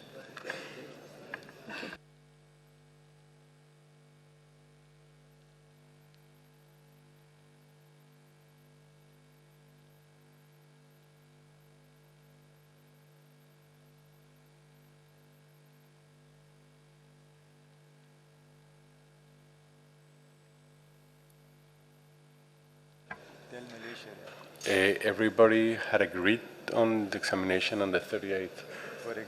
For examination on the 38th session.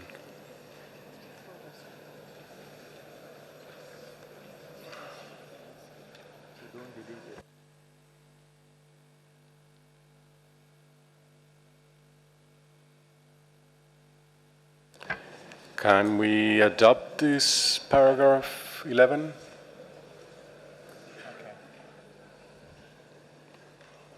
So paragraph 11 is adopted.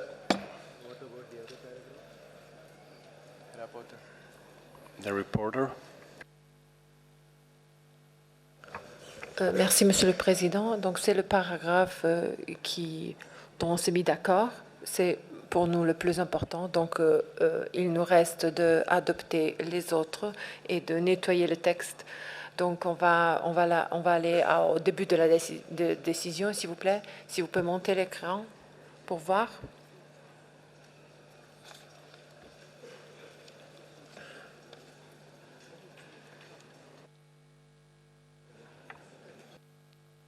Est-ce qu'on peut adopter le Then let's adopt 1, 2, and 3. Go to 4. 4 can be adopted.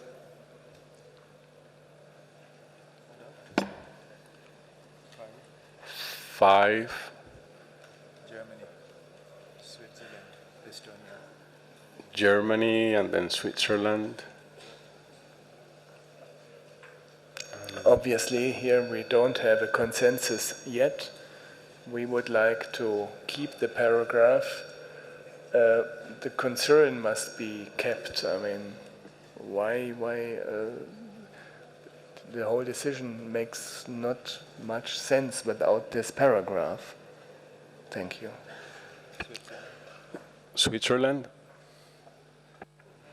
Merci, Monsieur le Président. Nous voudrions soutenir l'Allemagne dans ça. Ce paragraphe est la clé qui explique justement la préoccupation et la mise en danger de la valeur universelle exceptionnelle du site et doit être gardée. Merci. Estonia. Thank you. We also see that it's absolutely essential to keep this paragraph as I put it thirdly, it's the very essence of this decision. Thank you. Serbia. So we also believe that this paragraph should stay. Senegal. Ben, le Sénégal pense que ce paragraphe n'a plus de sens parce que le barrage est déjà une réalité.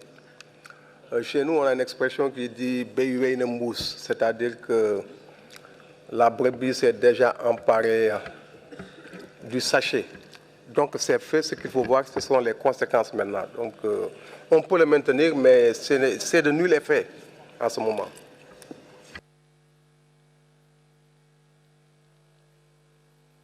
Malaysia. Thank you, Chair. I think we agree that it should be kept. Colombia. Consideramos que también se debe mantener. Gracias.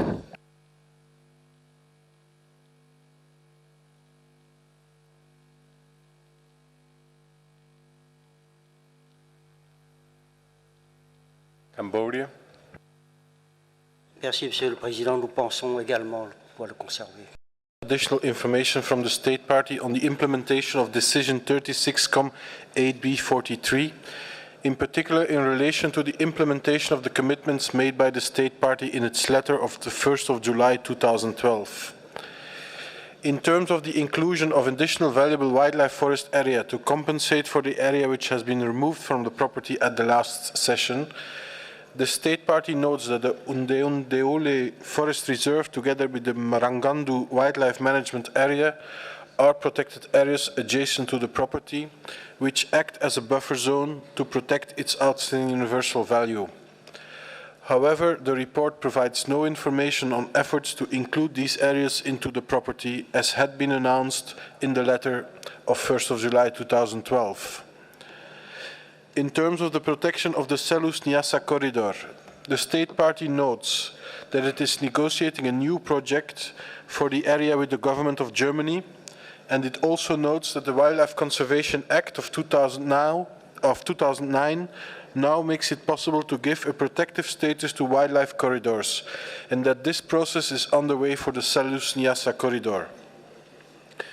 The State Party affirms its commitment not to develop mining activities within the property following the exclusion of the Mkuyu River mining site, and also confirms that agreements are under preparation with the mining companies to ensure they will contribute to the conservation of the site. It further notes that the process of establishing the Tanzanian Wildlife Authority is underway and should be completed by November of this year. Once the authority is established, it will benefit from 100% revenue retention. The State Party further reaffirms that development activities within the property will be undertaken in accordance with the operational guidelines, but did not provide any further details on the Stiegler's Gorge hydroelectric project. In terms of the request of the committee in relation to the Mkuju mining project, the State Party provides the following information. It notes that it has formed a team of experts from various sectors to monitor the mining, but provides no details on the environment management and monitoring plan of the mining project. It notes that regulations are under preparation, which will clearly establish the responsibilities of the government and the mining company for the integrity of the reserve. It further assures that mining activities will be carried out in accordance with the International Atomic Energy Agency rules, and notes that efforts to strengthen the conservation of the overall Greater Selous ecosystem are underway, but did not provide any information on the proposal for extension of the property, which the committee requested to be submitted by 1st of February 2013. In view of this additional information, the World Heritage Center and IUCN are proposing a revised draft decision, which has been distributed in the room, and IUCN also has some comments to make on this site. Thank you. IUCN. Chair, IUCN remains concerned about the Steglas, Gorge, and Kidunda Dam projects, which would have clear impacts on the outstanding universal value of the property if they are to proceed. IUCN is also deeply concerned about elephant poaching in the property and notes that recent results of the monitoring of illegal killing of elephants project clearly show a significant increase in the proportion of illegally killed elephants from 2002 to 2011, with 64% of non-elephant carcasses in 2011 being a result of poaching. IUCN recommends that the committee urge the state party to submit the report on poaching that has under preparation to the World Heritage Center as soon as possible, including data that supports the state party's statement that poaching of elephants has significantly decreased since the introduction of its new anti-poaching program. Thank you, Chair.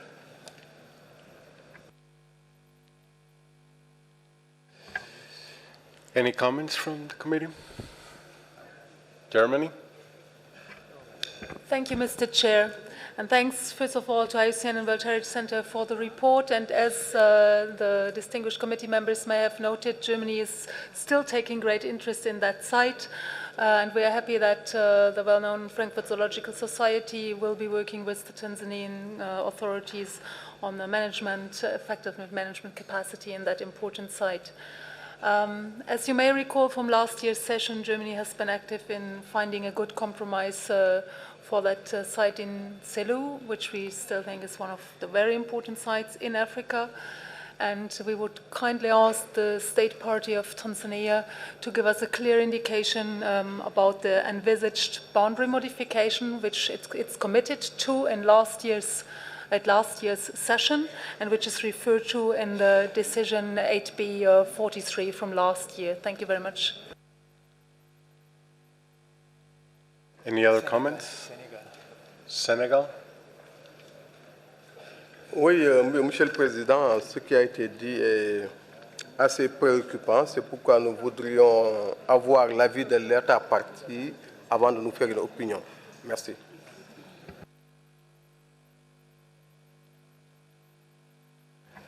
Tanzania.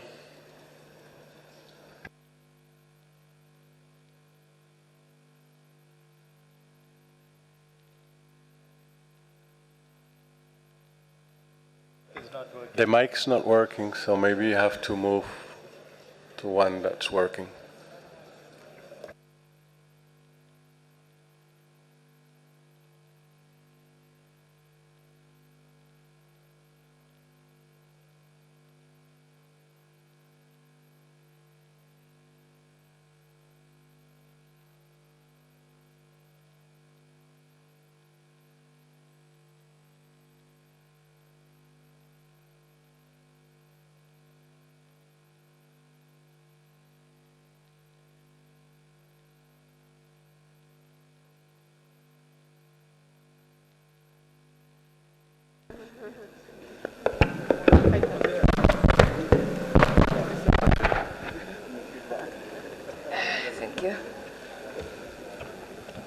Chairperson, distinguished members of the World Heritage Committee, ladies and gentlemen, allow me first of all to thank you, Chairperson, for having given me the floor to say a few words on the State of Conservation Report of Selous Game Reserve.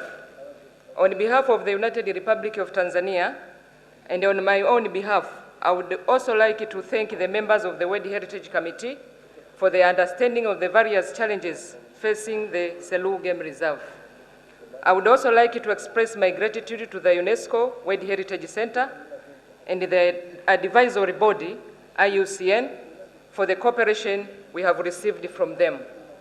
Selous Game Reserve still remains one of the largest protected areas in the world, covering about 50,000 square kilometers, even after the excision of 0.08% of its area to allow for the mining of uranium around Mkuju River.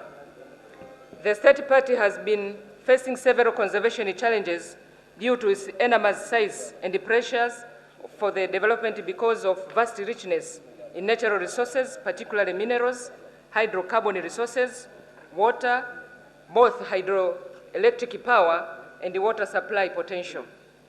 Various measures are now being put in place by the state party to address these challenges, including the provision of adequate financial resources by reinstating the financial retention scheme, establishing the Wildlife Authority by November 2013, and a financial contribution by Mkuju River project to address the need for effective conservation and management of the property, as well as tackle the socio-economic challenges facing the impoverished communities surrounding the area. Further to that, a process has been initiated to provide additional land to compensate for the excised land of the property. On the other hand, the state party, in collaboration with the government of Mozambique, is stepping up the protection of the Selous-Niassa corridor, which it considers crucial for sustaining the ecological integrity of the property. While aware of the development pressures facing the property, the state party will strive to strike a balance between conservation and development, and will inform the World Heritage Center and the World Heritage Committee before undertaking any development project in accordance with the paragraph 172 of the operational guidelines for the implementation of the World Heritage Convention.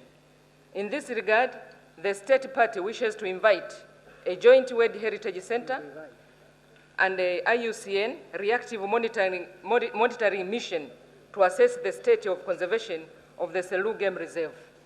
Lastly, Chairman, I would like to assure the World Heritage Committee that the United Republic of Tanzania is committed to meet its obligation under the convention. I thank you for listening. I wish to submit. Germany has any comment?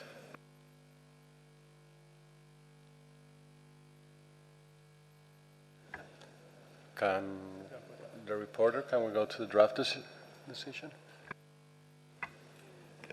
Oui, merci, Monsieur le Président.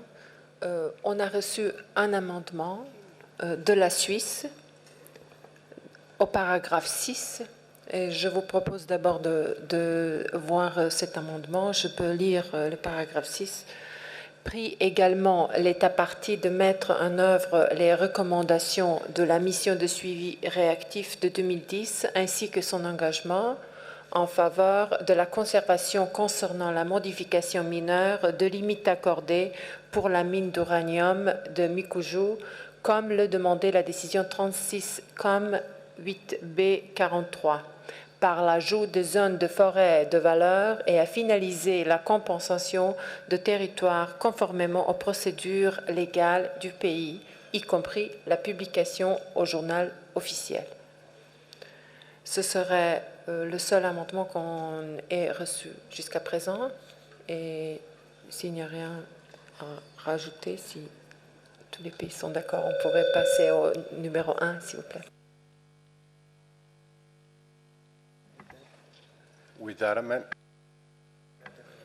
amendment, can we adopt the draft decision with the number 37,7B7 revised?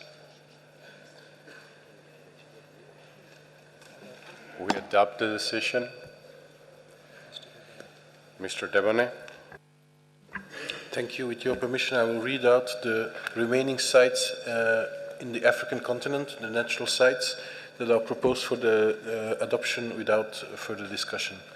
These are the Mount Kenya National Park Natural Forest in Kenya, Decision 37-7B3, Lake Malawi in Malawi, Decision 37-7B5, and Vredefort Dome in South Africa, Decision 37-7B6. Thank you.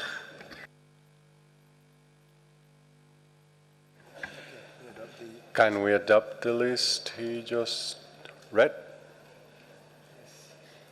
Adopt the decision? Mr. Debonnet, we can now go to the Arab States region. Thank you. The site to be discussed is Bangdagan National Park in Mauritania. I understand that this site was requested for opening by India. We have no further information since the production of the State of Conservation report, so we are at disposal for responding to the questions of India. India, you have the floor.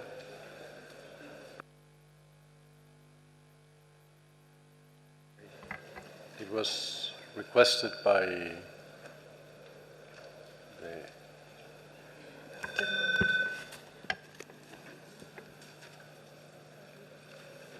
Chair, let me clarify because we have been through this in the morning.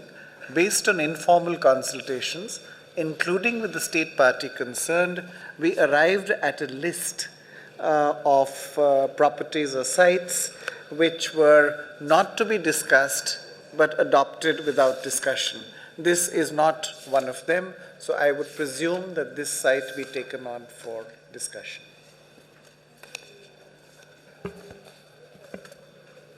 No, I'm not.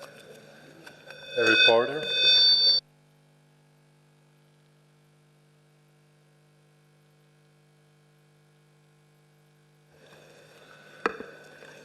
On a reçu un... Pardon. On a reçu un projet de décision amendé par Irak et on est prêt à vous le montrer sur l'écran. C'est dans la... Voilà. Le paragraphe 3. On a biffé une partie de paragraphe, donc je vous lis tel qu'amendé. Félicite l'État partie pour la rapidité de sa réponse à la lettre du Centre du patrimoine mondial et pour la gestion exemplaire du bien.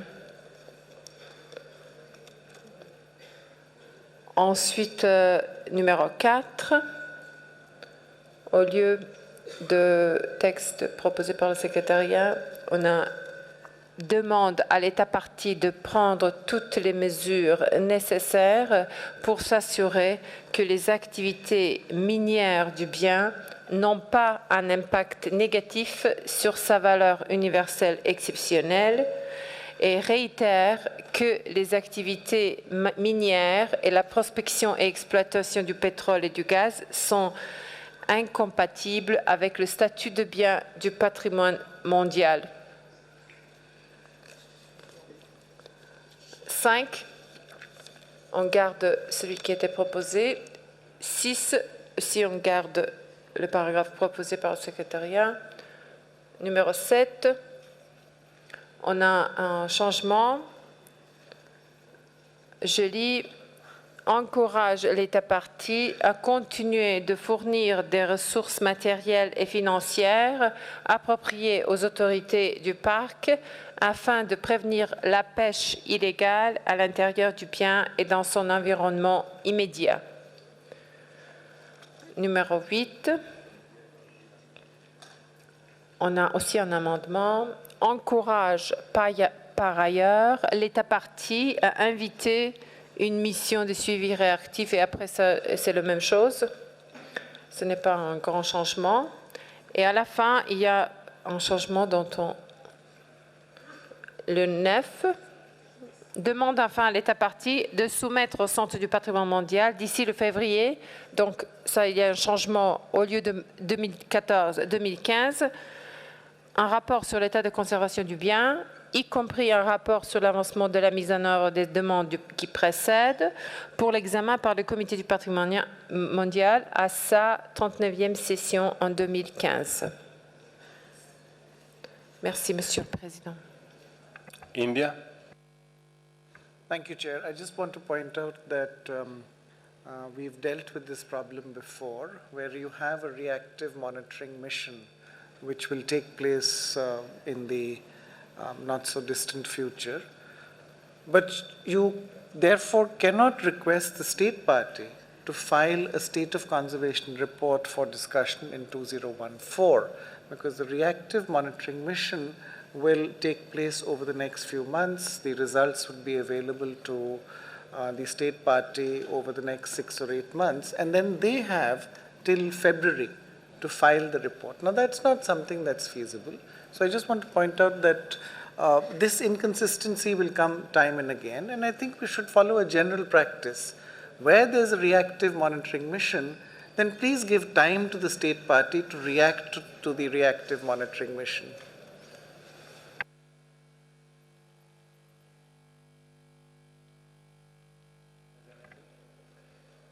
Can we adopt the decision as amendment? Switzerland. Merci, Monsieur le Président. Nous sommes tout à fait d'accord avec l'Inde, nos collègues de l'Inde, et pour la date en 2015. Par contre, nous proposons d'utiliser les phrases comme on fait normalement. On demande d'inviter une mission et on n'encourage pas généralement. C'est les mots qu'on utilise généralement. Merci.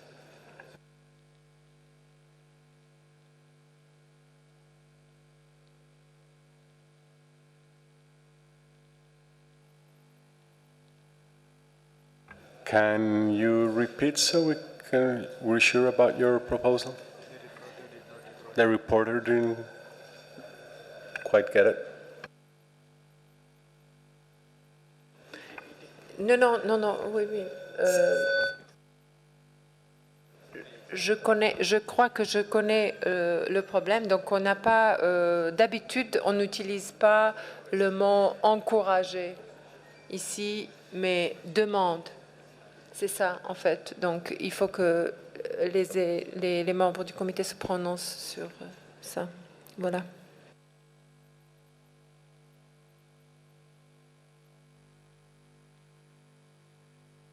With those changes, can we adopt? Decision number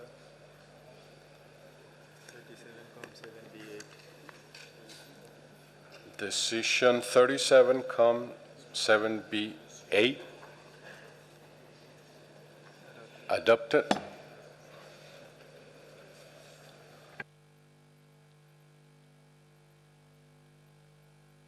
Mr. Devane. So to finalize the list of properties in the Arab states, natural properties, apart from Bangladesh, there was one other property which was proposed for adoption without discussion. This is the Socotra Archipelago in Yemen, decision 37,7B9. Can we adopt the decision without discussion? 37,7B9. Adopted.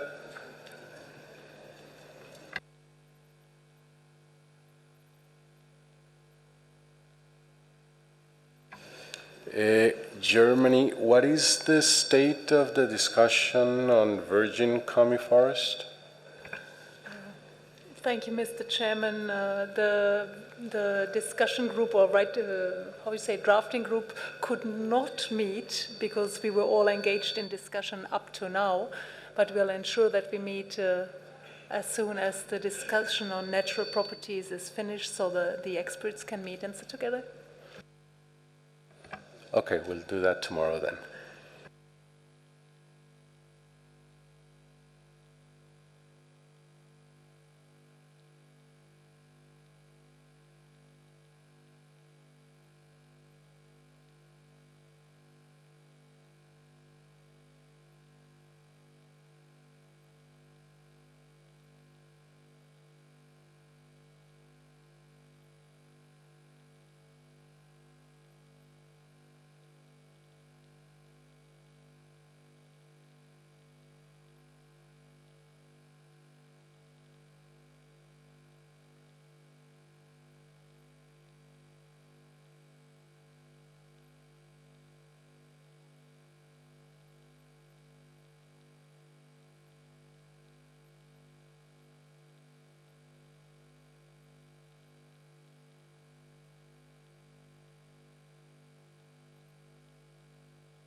We're now moving on to the mixed site in the Latin American and Caribbean region, and I would like to give the floor to the representative of India to explain us the reason wishes to discuss Machu Picchu.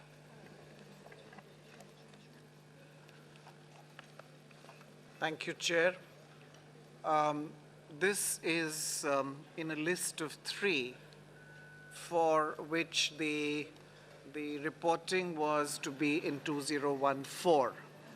Now, of the 3, well, in Latin America, there's only 1, and we would like to open it for discussion for that reason. So I would request that the discussion be opened for committee members to respond.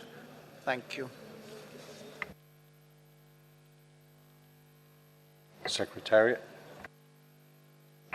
Thank you, Mr. Chairman.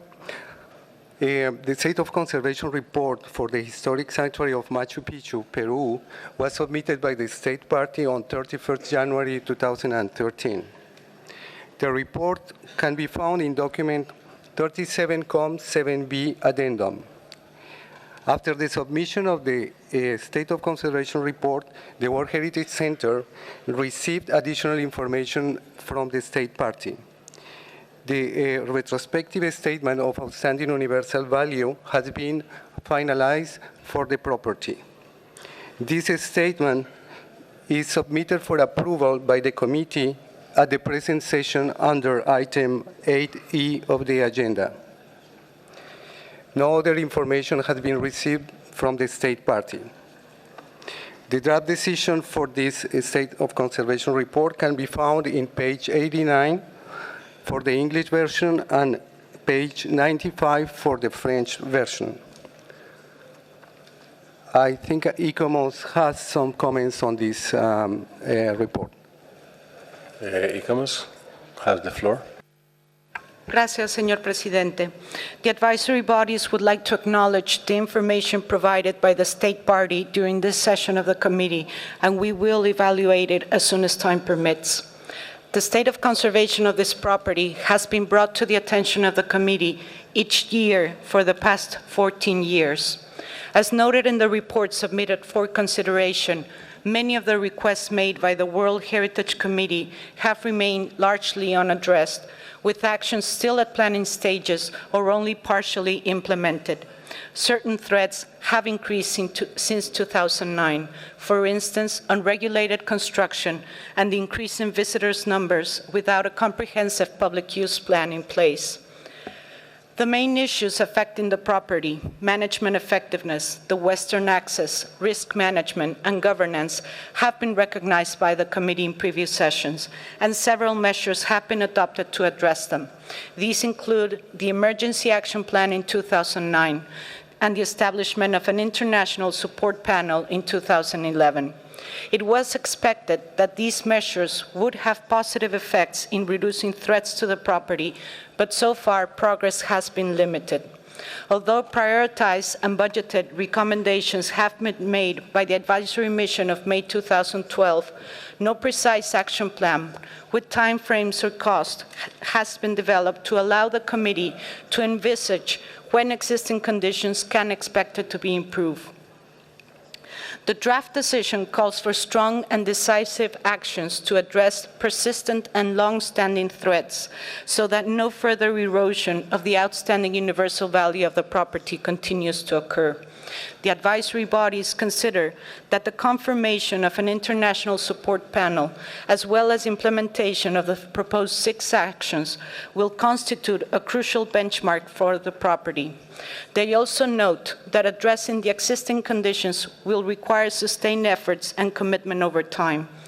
The advisory bodies reiterate their willingness to work with the State Party to identify the best means to assist in the implementation of the actions proposed in the draft decision. Thank you, Mr. President.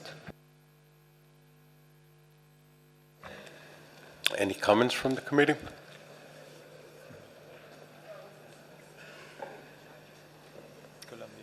Colombia. Gracias, señor presidente.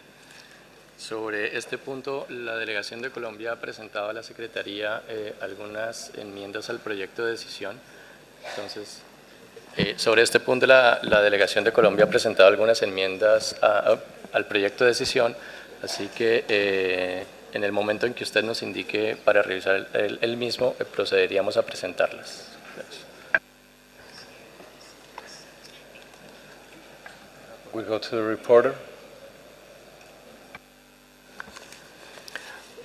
Merci, Monsieur le Président. On a des amendements proposés par la Colombie, comme cela a été dit. Est-ce qu'on a la décision sur l'écran? Oui, s'il vous plaît. Numéro 8. Par 8. OK. Je estime également qu'en absence de mise en œuvre des actions ci-dessus mentionnées, constatées par la, au lieu de mettre 39e session du Comité du patrimoine mondial, en 2015, les effets cumulatifs des menaces identifiées et de longue date auraient un impact irréversible sur le bien afin de considérer l'inscription du bien sur la liste du patrimoine mondial en péril par le Comité du patrimoine mondial à sa 39e session en 2015. Et aussi dans le paragraphe 9, aussi un changement de date et de session, bien sûr, c'est à la fin demande Comité patrimoine mondial au lieu de à sa 38e, à sa 39e session en 2015 au lieu 2014. Merci, Monsieur le Président. Does the committee agree with those changes? Shall we adopt the draft decision? Draft decision 37, com 7B 35. Adopted.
We are going to close the session for today. It's 7 o'clock, but before you go, there's some announcements. Thank you very much, Mr. Chair. The Minister of Culture and Fine Arts of Cambodia requests the honor of your presence at Cambodia's photo exhibition, Heritage, Nature and People, which starts on the first floor with the arrival of the invited guests at 7:15, and which continues on the fourth floor with the exhibition here in the Peace Palace in the east wing on the fourth floor. Thank you very much, Mr. Chair.